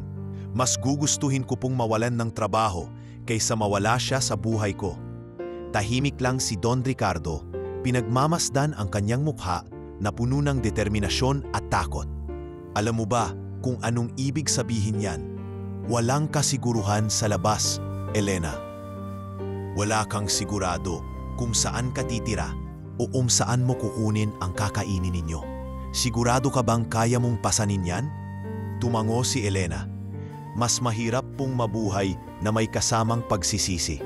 Kung iiwan ko si June, alam kong habang buhay kong dadalhin yon. Kinagabihan, kinausap niya si June habang nagkakandado ng pinto. June, baka aalis tayo dito sa ilang araw. Maghanda ka lang sa isip mo ha. Pero saan man tayo pumunta, hindi kita iiwan. Tumingin ang bata sa kanya, may halong kaba at tuwa. Basta, magkasama tayo ate, okay lang sa akin, tugon nito. Napangiti si Elena, ngunit sa likod ng ngiti ay may mabigat na kaba sa dibdib. Ilang araw ang lumipas na parang walang nagbago sa mansyon. Ginampanan pa rin ni Elena ang kanyang mga tungkulin. Ngunit ramdam niya ang malamig na distansya mula kay Don Ricardo. Hindi ito nagpapakita ng galit, ngunit malinaw na nagmamasid ito sa bawat galaw niya. Sa kabilang banda, pinipilit niyang maging mas maingat kay June. Mas bihira na niya itong ilabas mula sa ilalim ng kama at mas maiksi ang oras ng kanilang pag-uusap tuwing gabi. Isang hapon, habang nagdidilig sa hardin, muling lumapit si Don Ricardo. Elena, aniya, nagpasya na ako. Bibigyan kita ng isa pang linggo. Gusto kong makita kung kaya mong patunayan na walang magiging problema kung mananatili ang bata dito, kahit pansamantala. Napatigil si Elena, halos hindi makapaniwala sa narinig. Sir, ibig sabihin po pwede pa siyang manatili? Tumango si Don Ricardo, bagaman seryoso pa rin ang mukha. Oo, pero sa kondisyon na wala ni isang tao sa mansyon ang makakaalam nito maliban sa akin at sayo. Kapag may nakahalata, tapos na. Parang nabulutan ng tinik si Elena. Maraming salamat po sir, hindi niyo po alam kung gaano kalaking bagay ito para sa amin. Tumingin si Don Ricardo sa kanya nang matagal bago lumayo. Huwag mo akong pasisisihin sa desisyong to, Elena. Isang maling galaw lang at pareho tayong malalagay sa alanganin. Sa gabing iyon, mas magaan ang pakiramdam ni Elena habang pinapakain si June. June, makakastay ka pa rito ng isang linggo. Pero kailangan nating maging tahimik at maingat. Walang ibang dapat makaalam. Ngumiti ang bata at sa unang pagkakataon mula nang dumating ito sa mansyon, nakita ni Elena ang ngiting puno ng pag-asa. Salamat ate, mahina nitong sabi, bago yumakap sa kanya ng mahigpit. At habang magkahawak kamay silang umupo sa gilid ng kama, alam ni Elena na kahit pansamantala lang ang pahintulot na iyon, binigyan sila ng oras para mag-isip at magplano. Oras na maaaring magbago ng takbo ng kanilang buhay kung gagamitin nila ito ng tama. Lumipas ang unang 2 araw ng linggong ibinigay ni Don Ricardo at maingat na maingat si Elena sa bawat kilos niya. Ang bawat gawain ay tinatapos niya ng walang reklamo at may dobleng pan-iingat upang walang sino man ang maghinala na may ibang nangyayari sa kanyang silid. Tuwing gabi, mas maikli na ang oras ng kanilang kwentuhan ni June. Walang halakhakan, walang malalakas na galaw, puro pabulong na salita at mabilis na pagkain. Isang umaga, habang nag-aayos siya ng mga plato sa hapagkainan, dumaing si Don Ricardo at umupo sa dulo ng lamesa. Elena, wika nito habang sumasali ng kape. Kumusta ang bata? Napatingin siya sandali, nag-aalangan kung paano sasagutin. Mabuti po sir, tahimik lang po siya at sumusunod sa bilin ko. Tumango si Don Ricardo. Mabuti, iyan ang gusto kong marinig. Ayokong makarinig ng kahit anong chismis. Pagkatapos ng almusal, sumilip si Elena sa hardin kung saan nagpuputol ng mga tuyong sanga si Mang Turing. Mang Turing, bati niya, may napapansin po ba kay Ma'am Berta nitong mga araw? Napahinto ang matanda at tumingin sa kanya. Bakit mo na itanong? Parang mas mapanuri po siya sa akin ngayon, paliwanag ni Elena. Siguro dahil bago ka pa rin sa paningin niya, sagot ni Mang Turing. Basta mag-ingat ka, may mga tao rito na mahilig mag-imbestiga kahit walang dahilan. Sa mga sumunod na araw, pinagmamasdan ni Don Ricardo si Elena mula sa malayo. Sa tuwing natatapos ang kanyang mga gawain, napapansin niyang dumaraan ito sa kusina para magdala ng kaunting pagkain sa tray bago umakyat sa kanyang silid. Hindi niya ito pinipigilan. Ngunit pinapanood niya kung paano nito sinisiguro na walang nakakakita. Minsan, nakita niyang sinadya ni Elena na magpatagal sa pag-aayos ng mga kurtina sa pasilyo upang makasigurong nakalabas na ang ibang kasambahay bago siya sumiksik sa kusina para mag-impake ng pagkain. Isang gabi, habang pinapanood ni Don Ricardo ang live feed mula sa silid ni Elena, nakita niyang nakaupo si June sa gilid ng kama, hawak ang isang maliit na libro. "Ate, tapos ko na basahin," sabi ng bata. "Magaling ka na, June," papuri ni Elena. "Kapag natuto ka pang mabuti, baka makapag-aral ka na ulit." May ngiti sa mukha ni June, isang ngiting bihira niyang ipakita sa kahit kanino. Pinagmamasdan ni Don Ricardo ang eksenang iyon at napaisip, sa maikling panahon nakitaan na niya ng pagbabago ang bata. Ngunit hindi lahat sa mansyon ay bulag sa kakaibang kilos ni Elena. Isang hapon, habang papasok siya sa kanyang silid, dala ang isang maliit na supot ng tinapay. Biglang sumulpot si Ma'am Berta mula sa kabilang pasilyo. "Ano yan dala mo?" tanong nito, nakataas ang kilay. "Pabaon lang po sa sarili ko, ma'am. Hindi po ako nag-aalmusal kanina," mabilis na sagot ni Elena. Tila hindi kumbinsido ang headmaid, ngunit hindi na ito nag-usisa pa at nagpatuloy sa paglalakad. Kinagabihan, hindi mapakali si Elena. Alam niyang mas lalong kailangang maging maingat sa mga susunod na araw. Sa kanyang isipan, iniisip niya ang bawat posibleng paraan upang hindi madiskubre si June. Pinag-usapan nila ng bata na kung sakaling may kumatok o pumasok sa silid habang wala siya, magtatago ito agad at hindi gagawa ng kahit anong ingay. Sa ika-4 na araw ng linggo, tinawag siya ni Don Ricardo sa beranda matapos ang hapunan. "Elena," panimula nito, "pinapanood kita nitong mga nakaraang araw. Wala akong nakitang problema. Tahimik ang bata, maayos ang trabaho mo. Pero tandaan mo, isang maling hakbang lang at matatapos agad ang kasunduan natin." Tumango si Elena, nakaramdam ng kaunting ginhawa sa tinig ng amo. "Opo, sir. Hindi ko po sasayangin ang tiwala ninyo." Pagbalik niya sa silid, sinalubong siya ni June na may dalang papel. "Ate, ginawa ko to habang wala ka.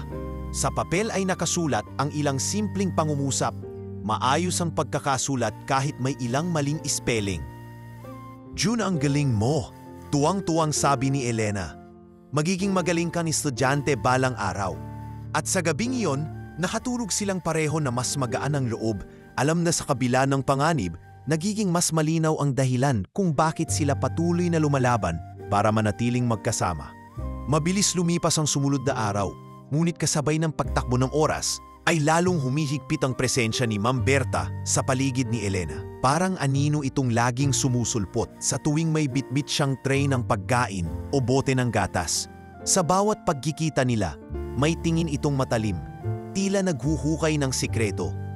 Isang hapon, habang nag-aayos si Elena ng mga kurtina sa receiving area, naramdaman niya ang pagtayo ng isang tao sa likod niya. Paglingon niya, naroon si Ma'am Berta, nakahalukip-kip, may ngiting mapanukso. "Alam mo, Elena," panimula nito, "matagal na akong nagtatrabaho dito. Alam ko kung sino ang marunong sumunod at kung sino ang may tinatago." Pinilit ni Elena na maging kalmado. "Wala po akong tinatago, ma'am." Tumawa si Ma'am Berta, mababa at tila puno ng panunukso. "Sigurado ka? Kasi kung ako sa'yo, hindi ako magdadala ng kahit anong bagay na hindi dapat nasa loob ng mansyon, lalo na kung tao." Nanlamig si Elena.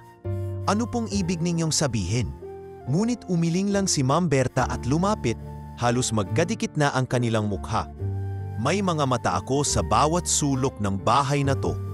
Kung gusto mong manatili, siguraduhin mong may kapalit ang pananahimik ko." Hindi na ito nagdagdag pa ng salita at iniwan si Elena na naninigas sa kinatatayuan. Pagbalik niya sa silid, agad siyang lumuhod at sinilip si June. "June, may nagsabi sa akin kanina na baka alam nila na nandito ka. Kailangan mas tahimik ka pa kaysa dati, naiintindihan mo?" Tumango ang bata, kita sa mukha nito ang kaba. "Ate, ayokong mawala ka," bulong niya. "Hindi kita iiwan." Sagot ni Elena, ngunit sa loob-loob niya, ramdam niyang mas lalong lumalaki ang panganib. Mas binantayan ni Ma'am Berta ang bawat galaw niya. Kahit sa kusina, ramdam ni Elena ang panunuri ng mga mata nito.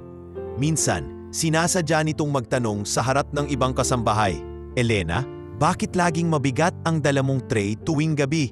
Hindi naman ganyan kabigat ang pagkain ng isang tao." Pilit nang umiti si Elena. "Minsan po kasi gutom pa ako bago matulog, ma'am. Kaya nagdadala na po ako ng sobra." Isang gabi, habang tulog si June sa ilalim ng kama, hindi mapakali si Elena. Alam niyang kung tuluyang magsumbong si Ma'am Berta kay Don Ricardo o mas masahol sa asawa nitong si Doña Cecilia, tapos na ang maliit na mundong nabuo nila ng bata. Habang nakaupo siya sa gilid ng kama, pinipilit niyang mag-isip ng paraan. Kausapin ba niya si Don Ricardo tungkol sa banta o maghintay hanggang may ebidensya na talagang alam ni Ma'am Berta ang lahat? Sa mga sumunod na araw, tila lalo pang naging lantaran ang panggigipit ni Ma'am Berta. Isang beses, habang naglilinis sila ng sala, sinadya nitong ibagsak ang isang mamahaling florera at sabihing si Elena ang may kasalanan. "Hindi mo ba titingnan ang likod mo habang nagwawalis? Tingnan mo ang ginawa mo." Sermon nito habang hawak ang basag na piraso. Bago pa magsalita si Elena, naroon na si Don Ricardo, pinagmamasdan ng eksena.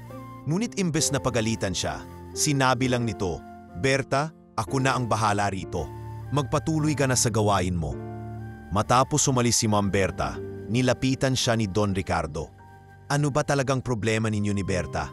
May napapansin ako sa kanya nitong mga araw." Hindi agad sumagot si Elena, ngunit sa huli, mahinang wika niya, "Sir, tingin ko po may hinala siya tungkol kay June." Napatitig si Don Ricardo, ngunit imbes na magali, tumango lang ito. "Bantayan mo sarili mo, at mas mahalaga, bantayan mo siya." Gabi-gabi, bago matulog, mas mahabang oras na ang ginugugol ni Elena sa pagbibigay ng mga paalala kay June na huwag gumawa ng ingay, huwag gumapang palabas kahit anong mangyari, at laging magtago kapag may kakaibang ingay mula sa labas ng silid. Sa tuwing nakikita niyang mahigpit ang yakap ng bata sa kumot, lalo niyang nararamdaman ang bigat ng responsibilidad na pasan niya.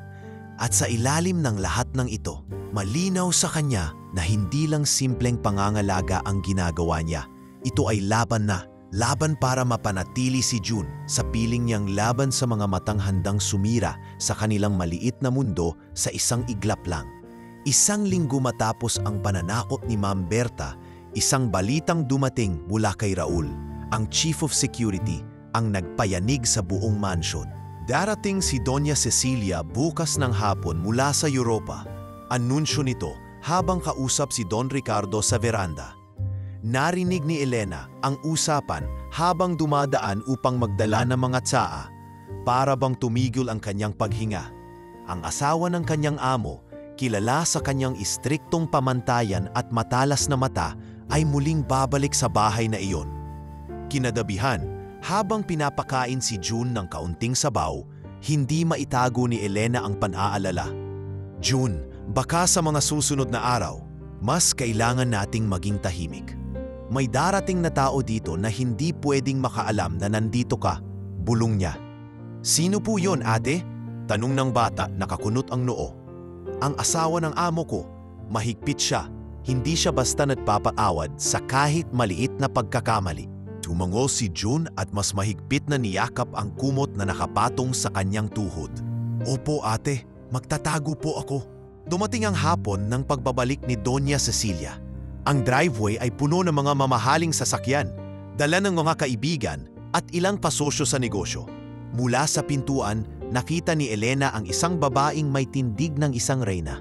Maputi, may maayos na ayos ng buhok at nakasuot ng mamahaling damit na tila bagong labas sa isang prestisyosong fashion show. Ang bawat hakbang nito ay may kasamang kaluskos ng mamahaling takong, at ang malamig nitong tingin ay tila kayang tunawin ang sinumang titingin ng matagal. Pagpasok sa mansyon, sinalubong siya ni Ma'am Berta, sabik na parang may dalang malaking balita. "Ma'am, welcome back," bati nito. "Marami po akong ikukwento sa inyo." Saglit silang nag-usap bago tumingin si Doña Cecilia sa paligid. waring sinusuri kung maayos ang lahat sa kanyang pamumuno. Nang mata nito ay mapadpad kay Elena, sandali itong tumigil. "Bago ka rito?" tanong niya. "Opo ma'am," magalang na sagot ni Elena. "Ako po si Elena, bagong kasambahay." Tumaas ang isang kilay ni Doña Cecilia. "Tingnan natin kung tatagal ka." Makalipas ang ilang araw, nagsimula ng magbago ang ritmo sa mansyon. Si Doña Cecilia ay laging nasa paligid, nagbibigay ng mga utos at tinitiyak na walang detalye ang makakalusot sa kanyang paningin. Isang gabi, habang nag-aayos si Elena na makaplato pagkatapos ng hapunan, pinatawag siya nito sa opisina. "May naririnig akong mga bulong-bulungan," panimula ng ginang, nakasandal sa upuan. Tungkol sa isang bagay o isang tao na hindi dapat narito sa bahay na ito. Kinabahan si Elena, ngunit pinilit niyang magpakatatag. "Ma'am, wala po akong alam tungkol dyan." Tumawa si Doña Cecilia, malamig at mababa. "Alam mo, Elena, matagal na akong nakatira dito. Walang lihim na hindi ko nalalaman. Kaya bago ako magpasya, binibigyan kita ng pagkakatang magsabi ng totoo." Nakatitig lang siya sa ginang, ramdam ang lamig ng sitwasyon. "Ma'am, wala po akong tinatago." Mariin niyang sagot. Hindi kumbinsido si Doña Cecilia, ngunit hindi na ito nagsalita pa. "Sige, pero tandaan mo, isang maling kilos, wala ka na rito." Sa paglabas ni Elena ng opisina, nakita niya si Ma'am Berta na nakangisi sa gilid, na para bang alam nito ang buong usapan at handa nang gamitin niyon laban sa kanya. Pagbalik sa kanyang silid, mabilis niyang sinilip si June. "June, baka mas maging mahirap sa mga susunod na araw. Kailangan mong maging mas maingat. Huwag kang magpakita kahit kanino, lalo na sa babaeng dumating." Tumingin ang bata sa kanya. Seryoso ang mukha. "Ate, hindi po ko lalabas. Promise po." Yumakap si Elena sa kanya. Ramdam ang bigat ng mundo sa kanyang mga balikat. Samantala, sa kabilang dulo ng mansyon, kinausap ni Doña Cecilia si Don Ricardo tungkol sa narinig niyang tsismis. "Ricardo, ayokong may anino ng problema sa bahay na ito. May naririnig akong kwento mula kay Berta. Baka gusto mong suriin kung totoo." Tumitig si Don Ricardo sa asawa. "Alam ko ang sinasabi mo, at ako na ang bahala." Ngunit kahit sinabi niya iyon, alam ni Don Ricardo na mas magiging delikado ang lahat mula ngayon. Sa pagbabalik ng kanyang asawa, mas maraming matang nakabantay, mas maraming bibig na handang magulat ng anumang kakaibang galaw. At para kay Elena, iyon ay isang senyales na magsisimula na ang pinakamahirap na yugto ng kanyang pananapili sa mansyon, ang pagtatago kay June mula sa isang babaeng walang kinikilalang palusot o awa. 2 araw matapos bumalik si Doña Cecilia, muling naramdaman ni Elena ang panggigipit ng paligid. Lalo siyang naging alisto sa lahat ng galaw, lalo na sa mga sandaling nagpapakain siya kay June tuwing hating gabi. Kahit ang pinakasimpleng tunog, langit-ngit ng pinto, ingay ng tray o kaluskus ng paa ay nagpapabilis sa tibok ng puso niya. Sa kanyang isipan, iisa lang ang layunin, manatiling ligtas si June kahit anong mangyari. Ngunit isang madaling araw, nagising si Elena sa kakaibang pag-ubo mula sa ilalim ng kama. Mabilis siyang bumangon at sinilit si June. Ang bata ay barot ng pawis, nanginginig at paulit-ulit ang pag-ubo na may kasamang hingal. "June," kinapa niya ang noo ng bata. "Mainit, mas mainit kaysa dati." "June, gumising ka muna." "June, anong nararamdaman mo?" "Masakit ang dibdib ko, ate." At parang ang init ng katawan ko, hirap na sagot ng bata habang yakap ang kumot. Agad kinabahan si Elena. Hindi na ito simpleng lagnat. Mukhang may matinding impeksyon na ang kalagayan ng bata. Pinilit niyan huwag magpanik, ngunit sa loob-loob niya, alam niyang hindi na niya ito kayang gamutin ng sabaw, tinapay o dasal lang. Kailangan na ni June ng doktor. Hating gabi pa, pero wala na siyang oras para maghintay ng umaga. Dahan-dahan siyang lumabas ng kwarto at nagtungo sa opisina ni Don Ricardo. Kumakatok pa lang siya ay bumukas na ang pinto. Nandoon ang bilyonaryo, halatang gising pa at parang may hinihintay. "Anong nangyari?" tanong nito agad. Kita ang pag-aalala sa tinig. "Sir, si June, may sakit po. Ang taas po ng lagnat. Inuubo, nanginginig. Hindi na po siya makahinga ng maayos. Baka po kailangan na siyang dalhin sa ospital.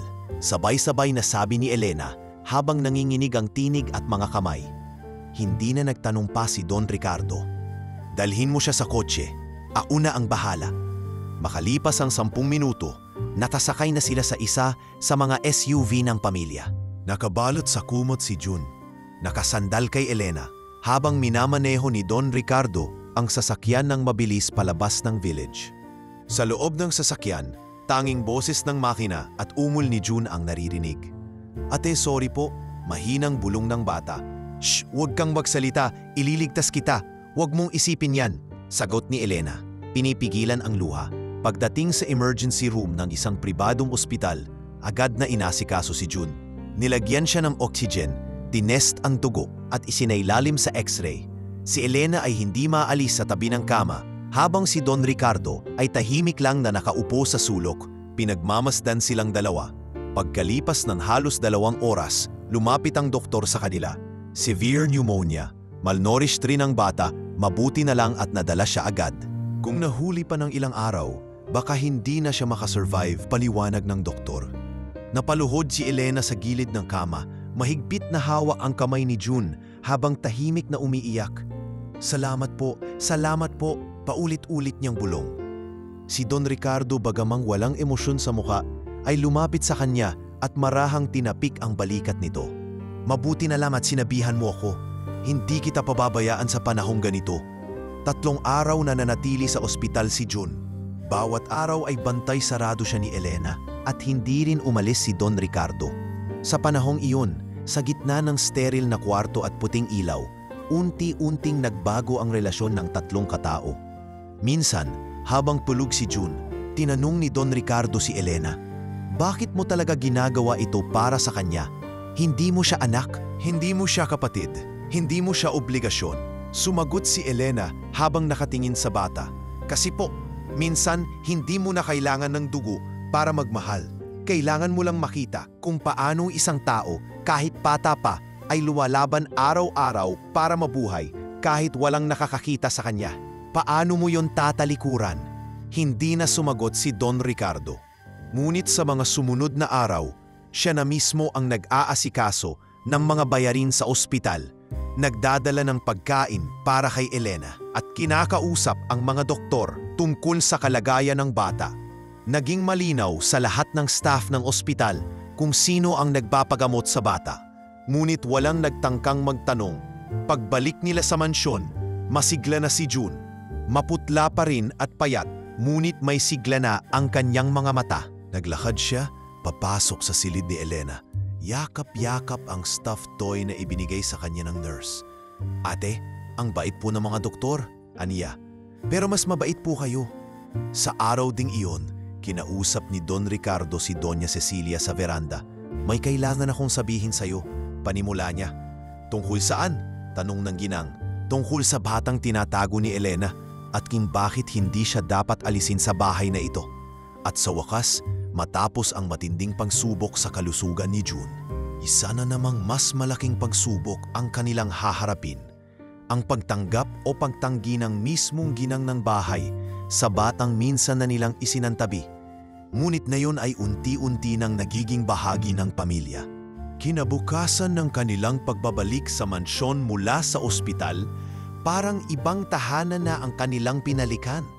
Tahimik pa rin ang mga pasilyo, malinis ang mga kurtina at mabango ang hangin sa paligid. Ngunit may hindi maipaliwanag na pagaan sa damdamin ni Elena habang hawak-hawak ang kamay ni June na ngayon ay may suot na mas maayos na damit, may bagong tsinelas at may ningning sa mata. Sa paglapit nila sa silid, nasalubong nila si Mang Turing na tila nag-aabang. "Bumalik na ang batang mandirigma," sabi nito, ngiting-ngiti. "Kamusta ka na, iho?" "Ayos na po ako, Lolo Turing," sagot ni June. Sabay yuko, tinitigan ni Mang Turing si Elena at marahang tumango. "Mag-ingat ka palagi, iha. Hindi lahat ng tao may pusong tulad ng sayo." Napangiti si Elena, bagaman ramdam niya ang bigat ng paparating na usapan kay Doña Cecilia. Hindi nga siya nagkamali. Habang inaayos niya ang gamit ni June sa silid, tinawag siya ni Don Ricardo sa opisina.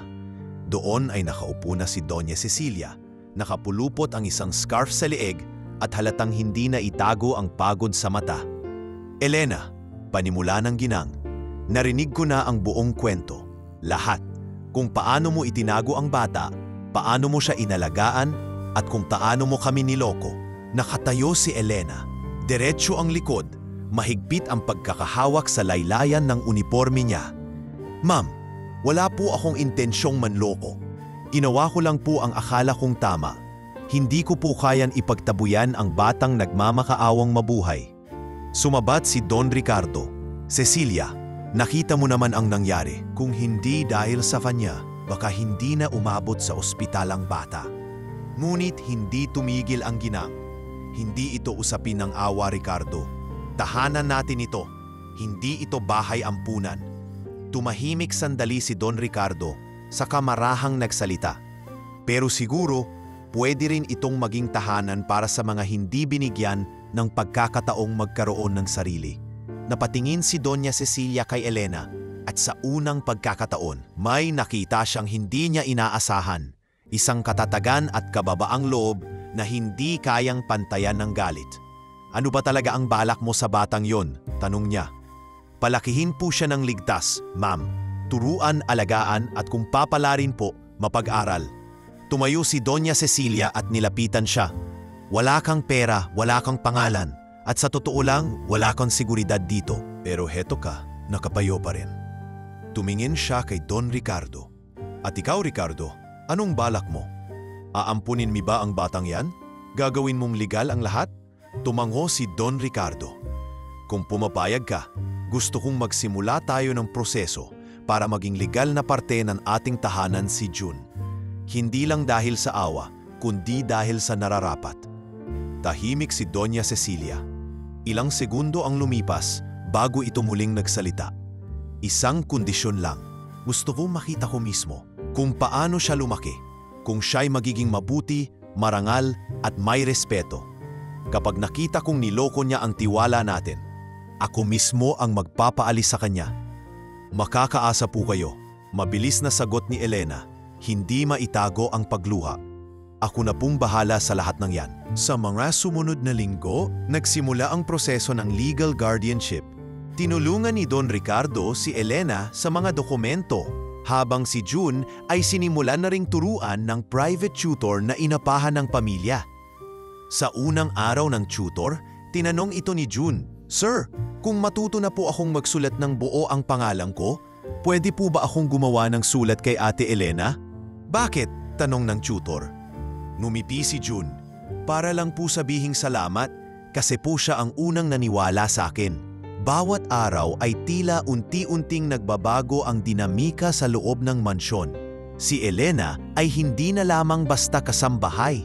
Unti-unti, naging personal assistant siya ni Doña Cecilia. Kung kaya mong diskartehan ang problema ng ganun kalaking bagay, baka kaya mo ring pamahalaan ang mga bookings ko sa Europe.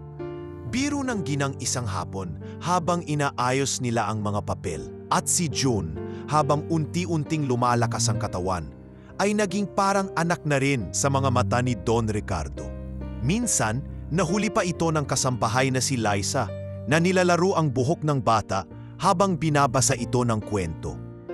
Hindi ko akalain na may ganitong lambing ang boss natin. Bulong ni Lisa kay Mang Turing. Hindi lang si June ang binago ng batang yon, tugon ni Mang Turing. Pati buong bahay. Sa isang gabi, habang pinapatulog si June, kinuwento ni Elena ang tungkol sa kanilang simula. Naaalala mo pa ba yung gabi na nakita kita sa kanto? Tanong niya. Tumango si June. Ang dilim po noon. Ang lamig. Pero nung hinawakan mo kamay ko, parang nawala yung takot ko. Napangiti si Elena. At simula noon, hindi na kita binitawan. At totoo nga, mula sa gabi ng pagkikita nila sa lansangan, sa tahimik na pagtatago sa silid, sa pagkakasakit, at ngayon, sa muling paghinga sa isang bagong buhay, hindi na sila bumitaw sa isa't isa. Sa tulong ng isang amang bilyonaryo, isang asawang matigas, ngunit may puso, at ng lakas ng loob ng isang hamak na kasambahay, si June ay nabigyan ng panibagong simula. Isang simula kung saan hindi na siya kailangang itago, kundi ipagmalaki. Hindi na siya kailangang patahimikin, kundi pakinggan. At higit sa lahat, hindi na siya kailangang itaboy, kundi yakapin ng buong pamilya, ng isang tahanang muli nilang binuo.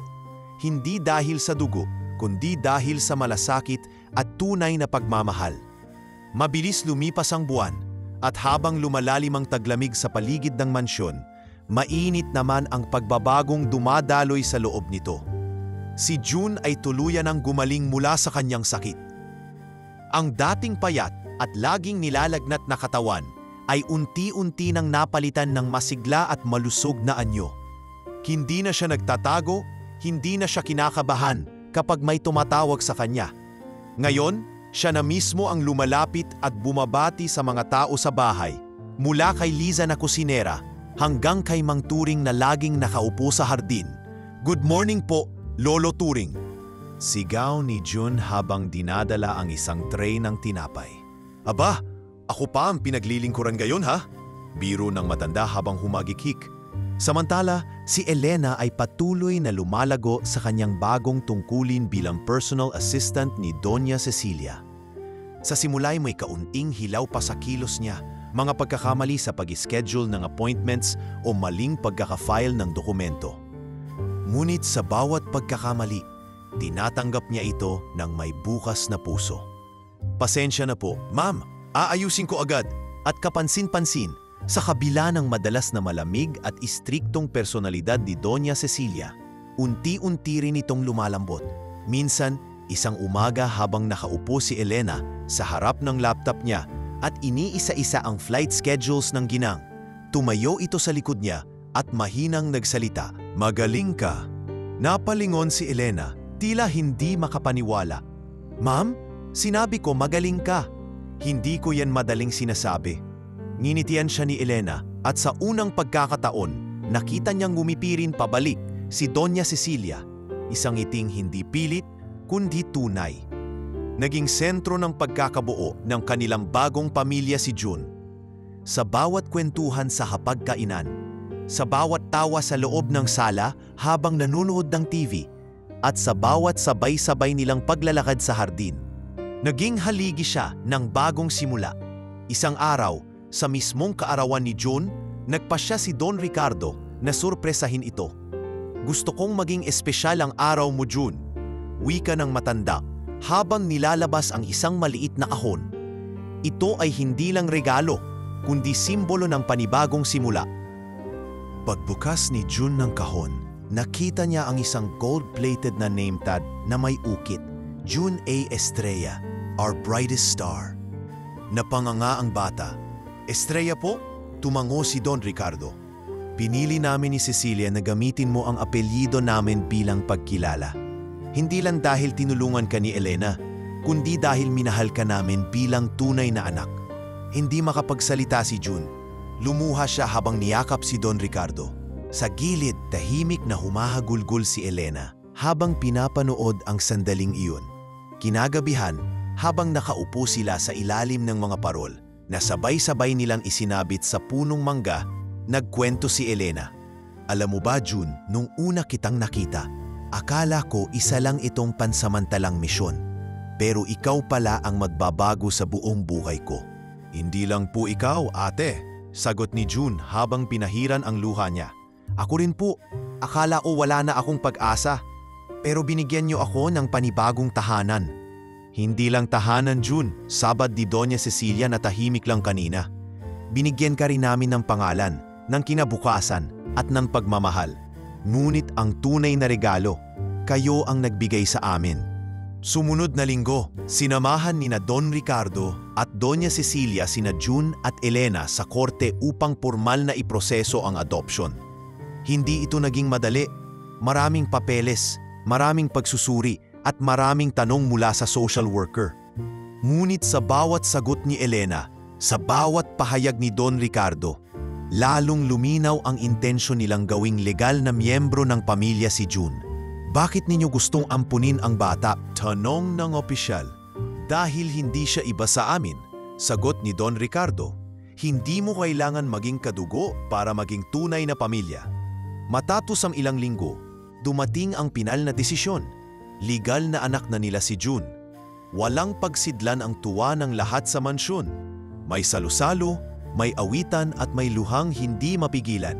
Hindi ring nakalimutan ni Elena ang sarili niyang pangarap. Sa tulong ni na Don Ricardo, nag-enroll siya sa evening classes para sa kursong Business Administration. Hindi na ako titigil sa pagiging maid, sabi niya. Pero gusto kong matutunan kung paano patakbuhin ang negosyo para isang araw, ako na ang tumutulong sa ibang katulad ko. At sa loob ng isa pang taon, maraming bagay ang nagbago. Si June ay nagsimula ng pumasok sa isang prestigyosong paaralan. Hindi man siya ang pinakamagaling sa klase, ngunit siya ang pinakamasipag, pinakamagiliw at pinakaminamahal. Alam mo ba, teacher? Sabi ng isa sa mga guro ni June, napansin namin na ang batang ito ay may leadership potential, mahusay makisama, magalang at matulungin. Ganyan talaga siya, sagot ni Elena. Lumaki siyang may puso, at walang kahit anong kayamanan ang papantay sa pusong meron siya. Sa huling gabi ng taon, habang sabay-sabay silang nanonood ng fireworks sa taas ng mansyon, mahigpit na magkahawak kamay sina June at Elena. Ang ganda po, no? Bulong ni June. Oo, June. Parang kinabukasan natin. Sagot ni Elena. Makulay, maliwanag at puno ng pag-asa. At sa malamig na hangin ng bagong taon, isang dating batang iniwan ng mundo ay ngayoy tinanggap, minahal at binigyan ng bagong simula, hindi lang ng pangalan kundi ng pamilya, dangal at kinabukasan.